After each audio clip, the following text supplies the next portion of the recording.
अस्सलाम वालेकुम जी। सुबह सवेरे पाकिस्तान में बहुत खुशामदीद। मैं हूँ शिफा यूसुफजई और मैं हूँ वैस मंगलवाला। मेरी तरफ से भी आप सबको अस्सलाम वालेकुम। खुदा का शुक्र है कि उसने हमें आज की सुबह देखना नसीब फरमाई। और आज की सुबह एक और अहम ऐलान, ये रखिए अपना अखबार, ये रखिए अपना टीवी चैनल, ये रखिए अपना शो। मैं जा रहा हूँ पाकिस्तान छोड़ के। क्यों? मैंने तय कर लिया है। बस क्या है इसमें ऐसा अखबार पढ़ा है आपने? क्या कुछ हुआ है? वैसे कोई कदर ही नहीं है इस मुल्क में। इस मुल्क में मुझे बताएं, मैं बोल बोल कर थक गया, अपने आप को पेश कर करके थक गया, किसी ने कान न धरे। नाजरीन खबर देखें। हुआ कुछ यूं है जी कि निगरान वफाकी काबीना ने हलफ उठा लिया। निगरान काबीना ने भी हलफ उठा लिया, कहीं जगह ना मिली। आखिर क्या कांटे लगे हुए हैं मुझ में? क्या नहीं, है तो मसला? क्या है? ओहो, मैंने तो भी आप आला ज्यादा तालीम ही- हासिल की हुई है, यूके से पढ़ा है मैंने। आप और क्या चाहिए इंसान को? यूनिवर्सिटी ऑफ कराची से पढ़ के आया हूँ मैं, लेकिन यूके से पढ़ा है, talent बस नहीं। इतना काफी था। आपको कराची वराची बताने की कोई जरूरत नहीं है। UK is enough. हाँ ठीक है, यूनिवर्सिटी ऑफ अब कराची मसला में ये है तालीम याफ्ता कि ये कोई इंसान हूं। आखिरी हतमी ऐलान थोड़ी है कि इंतखाबात के नताइज आ गए तो बस वो गैर सरकारी गैर हतमी से सरकारी और हतमी नताइज तक हम पहुंच गए। ये तो काबीना में इजाफा होता रहता है, इजाफा हो सकता है, इजाफा हो जाएगा। ये सारे कोई फाइनल थोड़ी है। नहीं, इन्होंने तो हलफ भी उठा लिए। तो हलफ बाद में भी उठाते हैं लोग। बहुत सारे ऐसे थे जो पिछले दौरे हुकूमत में कभी नाअहल हो जाए, कोई कभी किसी की सीट चली जाए, कोई कुछ और हो जाए, मसरूफियात की बिना पर इस्तीफा दे दे। हाँ बिल्कुल, जमीर जागने पर इस्तीफा दे दे। तो इस किस्म के मामलात होते थे। और जमीर अमीर कहाँ से आ गया बीच में? निगरान हुकूमत है भाई। नहीं, वो भी हो सकता है ना। तो अच्छा। निगरान हुकूमत का काम तो वैसे 3 महीने के अंदर इलेक्शन 3 महीने नहीं हो रहे। इलेक्शन कमीशन ने कह दिया है तो इस पे जमीर जाग सकता है ना सो भाई। जाओ भाई, सो जाओ। नवंबर दिसंबर का वैसे उन्होंने कहानी डाली है, लेकिन ये नवंबर भी आप दिसंबर की भी डिस्काउंट कहानी ना नहीं है। दें। बिल्कुल कोई इलेक्शन, मैंने तो वोटिंग जो है अपना लिस्ट में नाम निकलवा लूं, क्या करूं? नहीं तो बस इसीलिए कह रही हूँ कि इस मामले पर भी लोगों के जमीर जाग सकते हैं कि हम नहीं इस काबीना का हिस्सा बनते जो 3 महीने में इलेक्शन ना कराए। आइन की काबीना पामाली को है, थोड़ी करवाने, वो तो इलेक्शन कमीशन का काम है। इस निजाम का काम है। नहीं, निजाम का नहीं, इलेक्शन कमीशन वो इदारा है, वो नई हल्का बंदियां करेगा और उसके बाद इलेक्शन नहीं। तो करवाएगा। अगर इतना अगर इलेक्शन कमीशन का ही काम है तो निगरान काबीना और निगरान वजीर आजम की भी क्या जरूरत? उसकी वजह ये है, पाकिस्तान दुनिया का वो वाहिद मुल्क है जहां पर निगरान हुकूमत का सेटअप होता है। उसके अलावा दुनिया के किसी मुल्क में निगरान हुकूमत का सेटअप नहीं होता। भाइयों बहनों दोस्तों बुजुर्गों, ये मैं आपको बता दूं। इसके अलावा बांग्लादेश में ये मामला होता था, उन्होंने भी अब खत्म कर दिया है। दुनिया में क्या होता है? दुनिया में ये होता है कि जो हुकूमत होती है वो ही काम करती रहती है। उसके 2 तरीके होते हैं। कुछ ममालिक में ऐसा होता है कि वो हुकूमत बड़े जो अहम मेजर फैसले होते हैं वो लेने से रुक जाती है और वो केयर टेकर मोड में चले जाती है। और कुछ ममालिक में ऐसा होता है कि वो केयर टेकर मोड में नहीं जाती, बिल्कुल फुल फ्लेज वो काम करती रहती है। इलेक्शन कमीशन का काम होता है कि वो यकीनी बनाए इलेक्शंस को। और हमारे यहाँ पर ज़ियाउल हक साहब ने ये सिस्टम इम्प्लीमेंट किया था। क्यों? क्योंकि जब भी इलेक्शन होते थे तो लोग, जो ऑपोजिशन पार्टी है, जो हारने वाली पार्टी होती थी, वो धांधली का इल्ज़ाम लगा देती थी। तो उसके बाद सारी चीज़ें मुतनाज़ा हो जाती थी। और फिर उससे आप उन्होंने कहा भाई लगा लेते हैं कि उसने एक चीज़ का फैसला किया और उन्होंने ये चीज इंप्लीमेंट की कि शायद चलो इससे निजाम बेहतर हो जाएगा, मामलात बेहतर हो जाएंगे। उससे भी कुछ नहीं हुआ। आज तक वही धांधली, सिलेक्टेड, इलेक्टेड, कठपुतली हुकूमत, इन सब के इल्जाम जो है वो लगते हैं और लगते रहेंगे। तो ये दुनिया का वाहिद मुल्क है। तो इसलिए मैं कह रही हूँ, कंट्री इन द वर्ल्ड जहां निगरान हुकूमत तो इसलिए मैं कह रही हूँ निगरान सेटअप का काम ये होता है कि इंश्योर कराए कि फ्री एंड फेयर इलेक्शंस हो रहे हैं। अब जब नहीं हो रहे तो हो सकता है किसी का जमीर जागे और कोई निकले काबीना से, तो आपकी जगह बन जाएगी। आप वजीर आजम काकड़ साहब के साथ बैठे होंगे बिल्कुल उस टेबल पे। नहीं, बस काकड़ साहब आपने सिलवा लिए कपड़े? सिलवा लिए? अरे कपड़े बहुत नहीं सिलवाए। खास ये लोग खास कपड़े सिलवा लेते हैं जब उनको फोन आता है। वो कहते हैं सर आपका नाम आ रहा है। हाँ, तो फोन आया है तो फिर कपड़े सिलवाऊंगा ना। मुझे तो फोन ही ना आया, मैंने तो फोन को कई मरतबा ऑन ऑफ करके देखा। अच्छा शगुन होता होगा ना, वो कहता होगा आगे से कि सर वो आपका नाम आ रहा है। तो वो अगला से पूछता है कि कपड़े शपड़े सिलवा लूं फिर मैं टेलर के हो आऊं? तो वो कहते हैं सर मेरा ख्याल है हो आए। तो आप वैसे ही टेलर के हो आए। मैं किसी टेलर वेलर के नहीं जा रहा। मैंने तय कर लिया है कि अगर कुछ दिनों तक ये मामला नहीं होता तो फिर मैं दूसरा फैसला करूंगा। उसके बाद कोई मुझे कुछ ना कहे। वो क्या है? बस सोचूंगा ना, मैं अपना इंतहाई इकदाम उठाने पर मजबूर हो जाऊंगा। 60 सेकंड न्यूज देख लें आप। जड़ांवाला वाकया, आर्मी चीफ की सख्त मजम्मत। निगरान वजीर आला पंजाब मोहसिन नकवी का 3 से 4 रोज में नुकसान पूरा करने का ऐलान। पीपल्स पार्टी की इंतखाबात में 90 रोज़ से ज़्यादा की ताख़ीर की खुलकर मुखालिफत। तहरीक इंसाफ ने भी इलेक्शन कमीशन का हल्का बंदियों का शेड्यूल मुस्तरद कर दिया। रहनुमा MQM कुंवर नवीद जमील इंतकाल कर गए। कौम के लिए खुशखबरी, कई साल बाद तरबेला और मंगला समेत मुल्क के 3 बड़े डैम मुकम्मल तौर पर भर गए। पाकिस्तान स्पोर्ट्स बोर्ड ने पाकिस्तान हॉकी फेडरेशन के तमाम ऑफिशियल्स को मुअत्तल कर दिया। चांद के कुतुब जुनूबी में उतरने की दौड़, भारत का चंद्रयान 3 मिशन चांद के मजीद करीब पहुंच गया। बांग्लादेश में हसीना वाजिद के बेटे के कत्ल की साजिश का इल्ज़ाम, अखबार के 2 सीनियर एडिटर्स को 7 साल कैद की सज़ा। मलेशिया में तैयारा सड़क पर गिरकर तबाह, 10 अफराद हलाक। रूस में अब तलबा को क्लाशनकोव चलाने के साथ हैंड ग्रेनेड का इस्तेमाल भी सिखाया जाएगा। और अफगान हुकूमत का मुल्क में सियासी जमातों पर पाबंदी का ऐलान। जी, तो ये आपने देखा जी कि ये आज की हमारी 60 सेकंड 2 इंटरेस्टिंग खबरें थी इसके अंदर। एक तो ये कि रूस में तलबा को अब क्लैशनकोव और हैंड ग्रेनेड चलाना भी सिखाया जाएगा, ये उन्होंने कंपलसरी कर दिया है।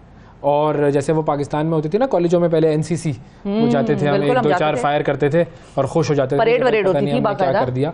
तो अब वहाँ पर ये मुकम्मल तौर पर लाजमी करार दे दिया गया है कि क्लैशनकोव चलाना सीखेंगे सब लोग। रूस का बड़ा एक अहम हथियार है भाई क्लैशनकोव, बिल्कुल। और वहाँ पर ग्रेनेड चलाना भी सीखेंगे। क्लैशनकोव की भी फिर मुतअद्दिद अक़साम है, क्लैशनकोव, कलाकोव वगैरह वगैरह है। हाँ, पता है भाई, बिल्कुल। हमारे इलाके में भी तो ये मामला बहुत थे ना, खैर वो बहरहाल अभी भी वहाँ पर बहुत हैं। अच्छा। लेकिन एनीवे आगे बढ़ते हैं। अच्छा, आपको जरा बताते हैं कि इसके अलावा दूसरी खबर जो इंटरेस्टिंग, सॉरी वो बताना भूल गया बीच में, आप ध्यान आपका इधर उधर चला जाता है ना। ध्यान तो मेरा उधर काबीना से ही नहीं निकल रहे तो प्रोग्राम क्या करेंगे। खैर बस छोड़े, जो अफगानिस्तान ने किया ना मैं वो करवा दूंगा। मैं ये कह रहा हूं, वो क्या था? अफगानिस्तान में उन्होंने ऐलान कर दिया है कि सियासी जमातों पर पाबंदी, कोई सियासी जमात नहीं होगी। ये भी मजेदार है वैसे। ये उन्होंने कहा इस्लामी नहीं है सियासी जमातों का होना। वो क्यों? पता नहीं है, वो मैंने डिटेल पूछूंगा। उनके वजीर इंसाफ ने ऐलान किया है, ये वो बताएंगे। वो कहता होगा ना कि सियासी जमातें इंसाफ नहीं करती। वो कहता है कि सियासी जमातें जो है वो मुल्क में इंतशार फैलाती हैं बुनियादी तौर पर, तो इसीलिए इस्लामी भी नहीं है और इनकी पाबंदी है। कोई सियासी जमात अगर ये पाकिस्तान में होता तो फिर तो बेचारा बिल्कुल मुआफ हो जाता। पाकिस्तान में आजम नज़ीर तारड़ साहब अगर ये ऐलान कर देते तो क्या होता? आजम साहब नहीं, आजम साहब तो खैर अब नहीं, चले गए वो तो। वजीर कानून कौन है भाई? अभी नहीं आया मेरा ख्याल है, अभी कानून नहीं आया। हाँ, मेरा जगह है, कानून नहीं आया। और जगह है, जगह तो है बिल्कुल। कल तो एजुकेशन मिनिस्टर की वो जो हमारी बड़ी मशहूर खातून है, उनका नाम वाम आया सामने कि वो बनेंगी। वो एक्टिविस्ट भी हैं, एजुकेशन के हवाले से बड़ा काम भी करती हैं। क्या कर रही हैं आप? और काबीना के उसमें आप पढ़े लिखा होगा जरूर, मेरे ज़हन से उनका नाम निकल गया, लेकिन हाँ बिल्कुल बहुत मारूफ खातून है। उनको हमने प्रोग्राम्स में मदद अली सिंधी वफाकी वजीर तालीम होंगे, या ये लिखा हुआ है होंगे? सिंधी हाँ, मदद अली सिंधी नहीं, ये लिखा, ये खातून है ना। नहीं भाई, मैं आपको अभी बताती हूँ, मैं अभी बताती हूँ, अखबार पे यकीन करता हूँ। अरे मैं आपको बताती हूँ, नहीं मिल गई है। सैयदा ज़हरा आरिफ, प्रोफेसर आरिफा सैयदा ज़हरा जो है वो special adviser to the caretaker PM on education. वजीर नहीं है, एडवाइजर है। जिस मुल्क ने अपने लोगों को 75 साल में तालीम देने पे कोई खास काम नहीं किया, तवज्जो नहीं दी है, उसको 4-5-6 महीने जितने का भी ये केयरटेकर सेटअप है उसमें वजीर तालीम के साथ, वो कर ले वजीर तालीम के साथ उनको स्पेशल एडवाइजर भी चाहिए था। मैं ये कह रही हूँ, मतलब अगर ये ना भी हो तालीम का वजीर, 6 महीने लोग ना दे, स्कूल तो जाएंगे ही ना, फिर भी आपके होने ना होने से तो कोई फर्क नहीं पड़ता। तो बस ये खामखा की घपलाबाजी है भाई, ये है भाई, सारा निज़ाम ऐसा ही है। खैर एनीवे, आपको ज़रा अच्छी खबरों की तरफ लेके चलते हैं, अच्छी शख्सियात का जिक्र करते हैं, उन शख्सियात का जिनसे हमने बहुत कुछ सीखा, जिन्होंने बहुत कुछ सिखाया और जिन्होंने थैंक यू तारिक अजीज साहब मरहूम। अरे तारिक अजीज साहब, अल्लाह उन्हें जन्नत नसीब करे। आमीन आमीन। पाकिस्तान की शोबिज़ इंडस्ट्री का बहुत बड़ा नाम थे, उनका मुनफरिद अंदाज और गुफ्तगू, दबंग लहजा, ऊपर सीढ़ियों जलील के बाबरकत नाम से जो दिलों के भेद बेहतर खूब जानता है, बिल्कुल। और ऊपर से सीढ़ियों से नीचे दौड़ते दौड़ते आना, और वो जो एनर्जी उनकी स्क्रीन पे होती थी, आप यकीन जाने पूरे घराने में वो उनकी एनर्जी फैल जाती थी। अशार सुनाना और फिक्रों में खूबसूरत जो है वो मतलब अल्फाज का चुनाव, उर्दू की जो चीज़ें हमने उनसे सीखी, जो अल्फाज उनसे, खूबियाँ थी वही उनकी इंतहाई। क्या खबर है उनके बारे में? उनके हवाले से बात यह है कि मरहूम तारिक अजीज़ साहब की जो 3री बरसी हुई उसके मौका पर उनकी अहलिया हाजरा तारिक अजीज़, उन्होंने अपने शौहर की आखिरी ख्वाहिश बताई। और वो कहती हैं कि तारिक अजीज़ साहब फौत होने से कबल अपनी आंखें अतिया करना चाहते थे, लेकिन अचानक मौत की वजह से ये ख्वाहिश उनकी पूरी नहीं हो सकी। हालांकि उन्होंने दिल में ये इरादा रखा हुआ था, प्लान किया हुआ था। भाई इसके ऊपर जो है ना वो हमें भी सीखना चाहिए, और इंशाल्लाह मैं भी ये करूँगा। बिल्कुल, आप अतिया करें जिस्म के आज़ा, और जिसमें गुर्दे बहुत ज़रूरी होते हैं लोगों के। हम अक्सर देखते हैं गुर्दों की वजह से, अभी असद अब्बास का हमने जिक्र किया, गुर्दे अतिया करना, आंखें अतिया करना, कुछ चीज़ें आप सदका जारिया हैं, वो आप उन लोगों की मदद कर दें और फिर आप देखें कि अल्लाह आपको उसके हवाले से कैसे नवाजता नहीं है। और बिल्कुल, और अल्लाह ताला जो है वो हम सबको ये तौफीक अता फरमाए कि हम दूसरों की, एक इंसान की ज़िंदगी बचाना पूरी इंसानियत की ज़िंदगी बचाना है। तो ये ज़िंदगी बचाने के लिए हमें ये काम करना चाहिए। अगली खबर, तो वो जाते जाते जाने के बाद भी तारिक अजीज साहब से खा गए। जी, ईदी साहब का भी यही था, ईदी साहब का भी यही था वो। बिल्कुल बिल्कुल। अच्छा, तारिक अजीज साहब के बाद माहिरा खान की तरफ आते हैं भाई। माहिरा खान के बारे में एक सोशल मीडिया पर बयान चल रहा था, खबरें चल रही थी कि ये अदाकारा शादी के बंधन में बंधने जा रही। सलीम करीम से तो हो गई थी, पहले की शादी का खबर आ गई थी, ये अब नहीं आई है। पहले हुआ था सलीम करीम से शादी हो रही है हाँ। फिर उसके बाद पता चला कि नहीं हो रही। अभी नवंबर में कोई अब एक और आई है खबर। अच्छा? जी, 16 अगस्त को बुध को इंस्टाग्राम पेजेस पर मुख्तलिफ मैगजीन्स और मुख्तलिफ वेबसाइट्स की तरफ से ये शेयर की गई कि माहिरा की शादी की तकरीब का एहतमाम होगा सितंबर में। हाँ, ये बिल्कुल, और बड़े हिल स्टेशन पे होगा और बड़ी ज़बरदस्त वहाँ पर ये होंगे। और उन्होंने कहा कि जी सलीम खान से होगी। हाँ, सलीम करीम। अच्छा, सलीम करीम अलग है, सलीम खान अलग है? नहीं, सलीम करीम नाम एक ही बंदे का है। अच्छा, मैं समझा दो अलग अलग। पहले शायद सलीम करीम से चली थी और फिर सलीम खान तक बात। नहीं, सलीम करीम उसका नाम है। अक्सर इस पे लोग ये कहते थे नाम सलीम है या करीम है। अच्छा, तो बहरहाल अब हुआ ये है कि ये सारी खबरें चल रही थी और उसमें बताया जा रहा था कि भाई बड़ी निजी नौयत की तकरीब होगी, सिर्फ करीबी दोस्त मौजूद होंगे। तो अब जो माहिरा खान के मैनेजर हैं अनुशित तलहा, उन्होंने बताया है कि भाई ये गैर जिम्मेदाराना सहाफ़त हो रही है और ऐसी कोई बात नहीं है। सलीम करीम से नहीं हो रही जी, कोई शादी उनकी नहीं हो रही है। गलत न्यूज़ अचानक से बस एक हाइप क्रिएट करने के लिए बहुत सारे मीडिया आउटलेट्स इस तरह की बातें कर देते हैं और बहुत सारे अनऑथेंटिक मीडिया आउटलेट्स भी हैं। उन्होंने कहा कि भाई ऐसी कोई कहानी नहीं है। ठीक है जी। अच्छा, ये पहला मौका नहीं है कि इस तरह की खबरें इनके ऊपर आई हो। जी, 4 साल कबल आई थी खबर माहिरा खान और सलीम करीम की कि भाई तुर्किया में मंगनी आग हो गई है उनकी, और फिर बाद में माहिरा खान ने वजाहत पेश की थी कि भाई ऐसा कुछ भी नहीं है। और माहिरा खान साहिबा की वैसे जो पहली शादी है बुनियादी तौर पर वो अली अस्करी साहब के साथ हुई थी। 2015 में उनकी अलहदगी हो गई थी और उनका बेटा है अजलान माशाल्लाह। तो भाई ये अब देखें, गलत खबरें ना फैलाएं प्लीज़, गलत बात है ये। इस तरीके से आप किसी के मरने की खबरें फैला देते हैं, किसी की वो शादी की खबरें फैला देते हैं, तो ये बहुत गलत चीज़ है। ये बहुत ही गलत चीज़ है। उस शख्स के दिल पर क्या गुजरती होगी कि जो कि इन खबरों को सुनता होगा और सोचता होगा कि ऐसी तो कोई कहानी नहीं है, लेकिन बस देखें फैल गई है। Responsible media is very important. बिल्कुल जी। असल में जो कहानी हुई है ना, वो मैं आपको बताऊँ अमेरिका में हुई है। वो क्या? वो है ना Britney Spears hit me baby one more time, कौन सा गाना था पता नहीं, ऐसा ही कुछ था। उनका जो है वो तीसरी शादी भी ख़त्म हो रही है जी। 14 महीने के बाद उनकी ये शादी जो है उन्होंने अलहदगी का फ़ैसला कर लिया है। ब्रिटनी स्पीयर्स और उनके शौहर 14 महीने के बाद उन्होंने फ़ैसला किया कि नहीं भाई ये मामला नहीं चल सकता और हम अलग हो जाएं। और लॉस एंजलिस काउंटी की जो सुपीरियर कोर्ट है उसके अंदर दायर कर दिया गया है। उन्होंने भाई कह दिया है कि जी please do the proceedings of the separations, जो भी उनके मामलात हैं वो कर लें। और दरख्वास्त में जोड़े के दरमियान नाकाबिल मसालिहत इख्तलाफात का हवाला दिया गया है। और ये अमरीकी अदाकार हैं, मॉडल हैं, फिटनेस ट्रेनर हैं सैम, और 2016 में शादी हुई थी इनकी और मुलाकात हुई थी 2016 में इनकी मुलाकात हुई थी ब्रिटनी स्पीयर्स से, और ब्रिटनी का गाना शूट हो रहा था, इन दोनों की मुलाकात हुई और बाद में इनकी मंगनी हुई 2021 में। जून 2022 में इनकी शादी हुई, लेकिन बस इख्तलाफात हो गए और फिर कहानी ख़त्म हो गई और अब जो है वो कुछ नहीं हो सकेगा इनका। That's it, the end. बिल्कुल, चलो तीसरी शादी तो फिर कहीं और हो जाएगी, ऐसी कौन सी बात है।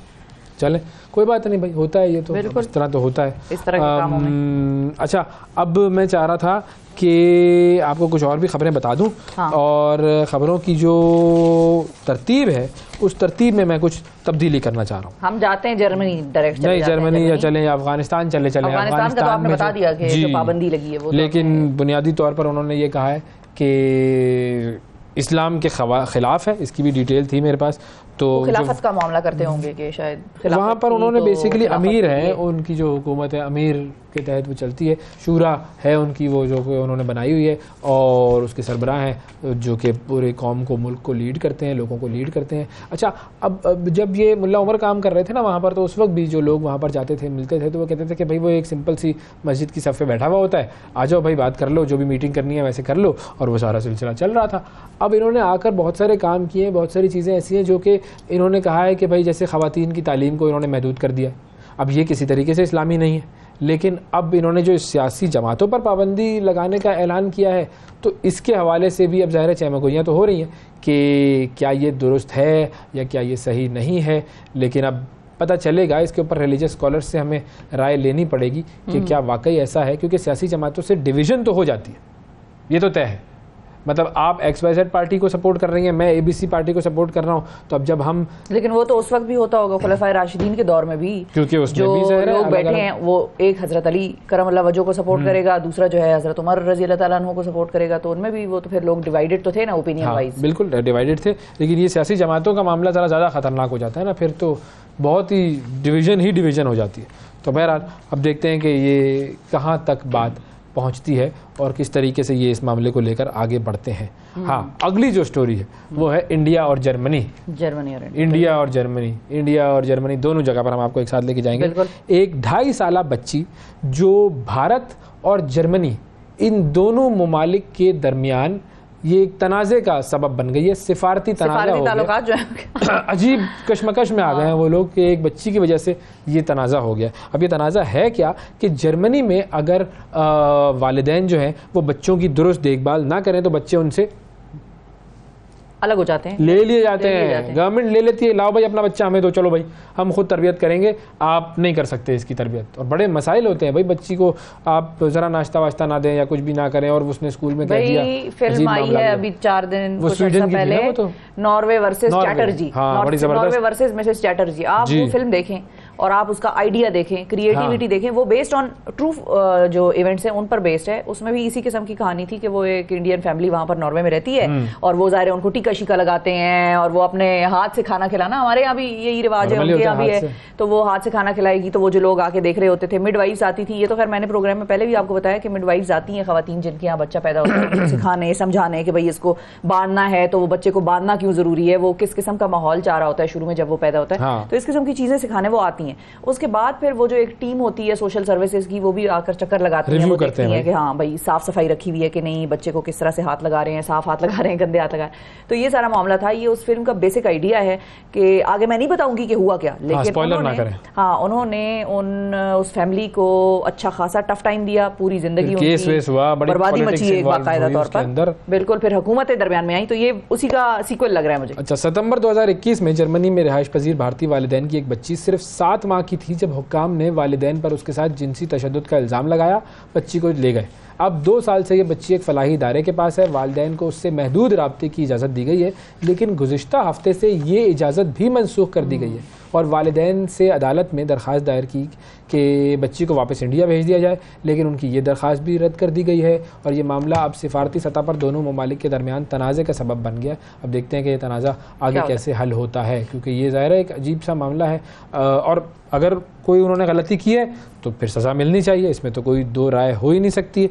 लेकिन अगर नहीं की गई, हमारे यहाँ पे हम ये भी देखते हैं ना कि बहुत सारे ममालिक में कुछ ज़्यादा ही वो लोग बच्चों के हिसाब से प्रोटेक्टिव हो जाते हैं, और इतने ज़्यादा हो जाते हैं कि हमारा जो एक बच्चों को बड़ा करने का तरीका है, उसके कुछ रूल्स रेगुलेशन है, वो फिर कहते हैं कि बस खत्म। बिल्कुल, वो लोग डाइवर्सिटी एंजॉय करते हैं, लेकिन डाइवर्सिटी में वो ये चीज़ भूल जाते हैं कि भाई डाइवर्सिटी उस कल्चर को अपनाने से भी आएगी। अगर उसने टीका लगा दिया है बच्चे को, तो वो उनका कल्चर है भाई, उनकी डाइवर्सिफिकेशन का ये एक अहम जुज़्व है। अगर वो नहीं, वो कहते हैं ना मांसाहारी और शाकाहारी, अगर वो नहीं है, मिसाल के तौर पे वेजिटेरियन है, वो नहीं खाते गोश्त, और आप खाते हैं गोश्त, तो भाई ये उनका कल्चर है, उनका एक जो भी उसका बिलीफ है, जो भी वो करता है। इतनी छोटी छोटी चीज़ों में अगर आप घुसेंगे, उसने डाइपर बच्चे को ऐसे क्यों बांधा, भाई ऐसे क्यों नहीं बांधा, उसने सीधा लिटा के बांधा, उल्टा लिटा के क्यों नहीं, तुम आ जाओ रोज हमारे घर में रह लो, तुम काम करो। ये तो एक बच्चे और माँ का कनेक्शन और बच्चे और बाप का कनेक्शन एक डिफरेंट लेवल का है, उसको वो लोग अलग तरीके से देखते हैं, जैसे एक एंटिटी पड़ी हुई है सामने।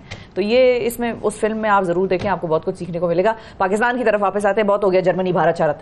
तो पाकिस्तान में हुआ क्या है, गूगल मैप्स हम सब जानते हैं, इस्तेमाल भी बहुत करते हैं और हम इतना रिलाई करते हैं कि अब हमें जगह रास्ते याद ही नहीं रहते। बिल्कुल। और ना गलियां याद रहती हैं, ना घरों के गेट याद रहते हैं। पहले होता था ना यार ब्राउन गेट है, बिल्कुल काला ब्राउन गेट है, उसके आगे आके खड़े हो जाना, एक दरख्त भी लगा हुआ है बाहर, आम लगे हैं उस पे, ये चीजें होती थी आइडेंटिफिकेशन मार्क्स। अब तो हम भुला गए हैं बिल्कुल। अब हुआ ये है कि गूगल मैप्स भूले भटके अफराद को रास्ता तो दिखाता था, लेकिन ये रास्ता सड़कों और गलियों वाला है और राह रास्त पर गूगल किसी को ला सकता है, कभी लोग गलत भी हो जाते हैं। अब गूगल मैप्स का मुकाबला करने के लिए पाकिस्तानी कंपनी जो है PTCL, उन्होंने भी ऐसी ही एक एप्लीकेशन बना ली है जिसे आजमाइशी बुनियादों पर मुतारिफ करवाया गया है अभी, और इस एप्लीकेशन का नाम है TPL मैप्स। ओके। और इस ऐप की खास बात यह है कि ये सार्फिन को ग्राफिक्स और दीगर चीज़ों की मदद से लोकेशन समझाती है। अच्छा, इसके अलावा ये मंजिल पर पहुंचने के लिए शॉर्टकट्स भी बताती है और इसकी डायरेक्शन तकरीबन हर वक्त ही दुरुस्त होती है। और TPL मैप्स को पाकिस्तान के 350 शहरों में आजमाइश के लिए पेश कर दिया गया। अब ये जैसे एक्सपेरिमेंट होता रहेगा, प्ले स्टोर और एप्पल स्टोर्स पर दोनों पर ये डाउनलोड की जा सकती है। ओके। तो ये थी जी खबरें, और खबरों के बाद अब हम चलते हैं ब्रेक की तरफ। ब्रेक के बाद वापस आते हैं। सुबह सवेरे पाकिस्तान, सुबह सवेरे पाकिस्तान, सुबह सवेरे पाकिस्तान।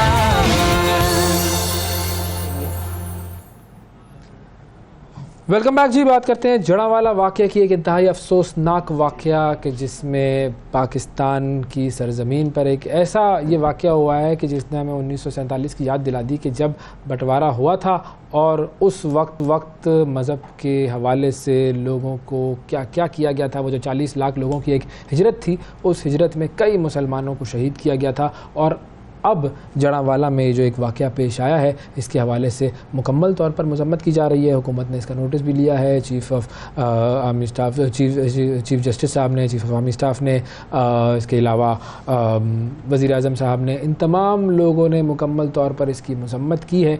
और अब कहा यह जा रहा है कि इसका जो मरकज़ी मुल्ज़िम है वो भी गिरफ़्तार कर लिया गया है। अब दुआ यह है कि उसको इबरतनाक सज़ा दी जाए। इस हवाले से इस वाक़े की अपडेट क्या है अब, और जड़ांवाला में इस वक्त सूरत हाल क्या है, हम बात करते हैं। हमारे नुमाइंदे बिलाल सिकंदर हमारे साथ मौजूद हैं। अस्सलाम वालेकुम बिलाल। जी वालेकुम सलाम। बिलाल, मुझे बताइए कि वाक़े के बाद अब जड़ांवाला की सूरत हाल क्या है? जी वैसे अब जड़ांवाला जो है वो मुकम्मल तौर पर वहाँ पर सूरत हाल जो है वो बड़ी पुरअमन है। वहाँ पर अब जो सूरत हाल बुध को थी, 16 अगस्त को जब ये वाक़या पेश आया, उस वक्त सूरत हाल काफ़ी क्रूशल थी। जैसे ही ये न्यूज़ बाहर आई कि बेहुरमती की गई है कुरान पाक की, और उसके साथ साथ जैसे जैसे वहाँ पर लोग जमा हुए तो जड़ांवाला की सूरत हाल जो थी वो काफ़ी ख़राब हो गई थी। वहाँ पर पुलिस की नफरी को भी बुलाना पड़ा। जलाओ घेराव की सूरत हाल जो थी वो बहुत ज़्यादा हद तक हो गई थी। लेकिन पुलिस की नफरी वहाँ पर पहुँची। तकरीबन 3000 से ज़ायद पुलिस एहलकार जो थे वहाँ पर जो थे वो डिप्यूट करना पड़े। रेंजर्स जो है वो तलब की गई। अब उसमें 128 जो लोग शामिल थे जलाओ घेराव में, जो शामिल थे, जिन्होंने वहाँ पर तोड़ फोड़ की, एहतजाजी मुजाहरे किए, उनको भी जो है वो गिरफ़्तार कर लिया गया है। पुलिस का कहना है कि मुख्तलिफ़ जो साइंसी तरीके हैं उनकी मदद से और वीडियो क्लिप्स और CCTV फुटेजेस की मदद से उन तमाम अफराद को भी गिरफ़्तार कर लिया गया है। साथ ही साथ जो 2 मरकज़ी मुल्ज़िम थे उनको भी पुलिस ने हिरासत में ले लिया है और उनकी इन्वेस्टिगेशन जो है वो की जा रही है। मरकज़ी मुल्ज़िम कौन थे और इनकी मोटिवेशन क्या थी, कुछ सामने आया है? जड़ांवाला देखेंगे 2 मरकज़ी मुल्ज़िम जिन पे ये इल्ज़ाम है कि उन्होंने कुरान पाक की बेहुरमती की थी, उन 2 मुल्ज़िमान को जो है वो पुलिस ने जो है वो गिरफ़्तार किया है गुज़श्ता रोज़। और साथ ही साथ उनका कहना है कि इन्वेस्टिगेशन जो है वो की जा रही है कि जो उन पर इल्ज़ाम लगाए गए हैं उसमें कितनी सदाकत है। और साथ जो लोग गिरफ़्तार किए गए हैं जिन्होंने मसाजिद में जाकर ऐलानात करवाए थे और लोगों को इश्ताल दिलाया था, उनको भी गिरफ़्तार किया गया और उनसे भी जाँच पड़ताल की जा रही है कि इस वाक़े के हवाले से मुकम्मल तौर पर उनसे इंफॉर्मेशन ली जा सके कि आया ये वाक़या वाकई ही सच है या उन्होंने अपनी किसी रंज की वजह से, अपनी किसी जो ज़ाती लड़ाई की वजह से ये तमाम तर वाक़या जो है वो बनाया है। तो अब इन तमाम तर चीज़ों की इन्वेस्टिगेशन जो है पुलिस की जानिब से की जा रही है। इन्वेस्टिगेशन टीमें जो हैं वो बाकायदा तौर पर बनाई गई हैं। 128 लोग जो गिरफ़्तार किए गए थे, गुज़श्ता रोज़ उनको ATC कोर्ट में जो है वो पेश किया गया था। 2 रोज़ा उनका रिमांड जो है वो दिया गया और पुलिस के हवाले उन तमाम मुल्ज़िमान को किया गया। उनके ख़िलाफ़ दहशतगर्दी एक्ट के तहत और साउंड सिस्टम एक्ट के तहत जिन लोगों और जिन वो भी दर्ज चर्च का नुकसान हुआ था उसको रीबिल्ड करने के लिए क्या किया जा रहा है?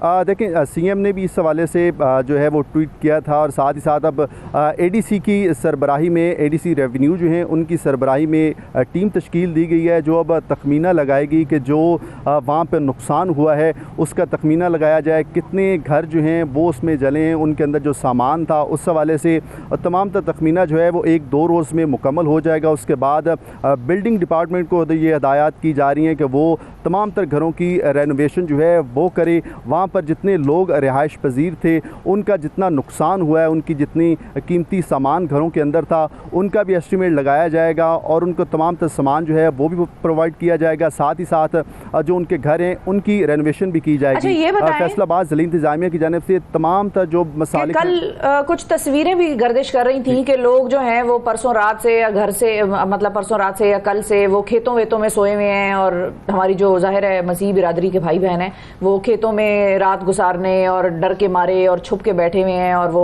अपनी जान की फिक्र लिए उनको जो है वो खेतों में रात गुजारी है। इसमें भी हकीकत है या ये कोई वैसे ही किसी ने खबर उड़ा दी थी या ये हुआ है वाकई? नहीं, ये बिल्कुल इसी तरह से ही है। लोगों ने खेतों में जाकर रात गुजारी है और वो जो तस्वीरें थी वो काफ़ी दर्दनाक थी और जो लोगों ने देखी हैं। और फैसलाबाद की हद तक की अगर मैं बात करूं तो यहाँ कर जो कम्युनिटी है, तकरीबन फैसलाबाद के सभी लोग जिनसे हमारी बात हुई है तो उन लोगों ने इस वाक़े की पुरज़ोर मज़म्मत की है और उन्होंने कहा है कि जिन लोगों ने अगर कुरान पाक की बेहुरमती की है उनके ख़िलाफ़ भी कार्रवाई होनी चाहिए, लेकिन कानून को अपने हाथ में हरगिज़ नहीं लेना चाहिए। मसीह जो हैं वो हमारे भाई हैं, उनके साथ इस तरह का सलूक करना किसी सूरत भी काबिल कबूल नहीं है। बैनुल मज़ाहिब जितने भी हैं उनकी जो है मीटिंग्स भी हैं वो भी इस हवाले से बार बार जो हैं वो मुनक्किद की जा रही हैं, फैसलाबाद में भी, जड़ांवाला में भी, ताकि ये एक पैगाम दिया जाए कि इस्लाम जो है वो अमन का प्रचार है, अमन की तालीमात जो है उनका दर्स देता है, ना कि इस तरह के इश्ताल दिलाकर इस तरह की जलाओ घराव का जो है वो दर्स देता है। तो वो तस्वीरें जो हैं वो बिल्कुल एक्चुअली इसी तरह से, बिल्कुल ठीक है। बिलाल सिकंदर हमारे नुमाइंदे हमारे साथ मौजूद थे। बहुत शुक्रिया बिलाल, आपने हमें तफसीलात से आगाह किया। नफा लेते हैं, वक्फे के बाद दोबारा हाजिर होंगे, हमारे साथ रहिएगा। सुबह सवेरे पाकिस्तान, सुबह सवेरे पाकिस्तान, सुबह सवेरे पाकिस्तान। हम आते हैं जी।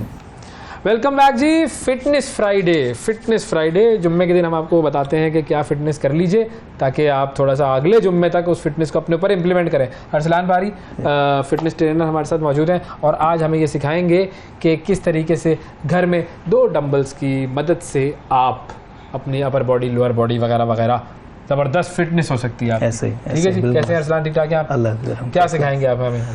आज मैं ये बता रहा हूँ कि आप लोग घर में अपर बॉडी वर्कआउट कैसे कर सकते हैं। ठीक है। और मैं 8 से सॉरी जितने आप करवा लें, सॉरी क्या बात है, टेंशन ना लें भाई। टीवी में आता है ना बंदा, टेंशन हो जाती है और ये लाइव प्रोग्राम है, इसमें सॉरी नहीं होता। ठीक है। कोई कट थोड़ी हम करेंगे, कोई एडिट तो करेंगे नहीं हम भाई। ठीक है। मैं 4 से 5 वेरिएशन बताऊंगा। ठंडी सांस लें, गहरी सांस लें। हाँ, ये 4 से 5 वेरिएशन बताऊंगा। ठीक है, तो स्टार्ट करते हैं भाई। हल्का सा डंबल है। हाँ, 5 kg। 5 kg only. ओके।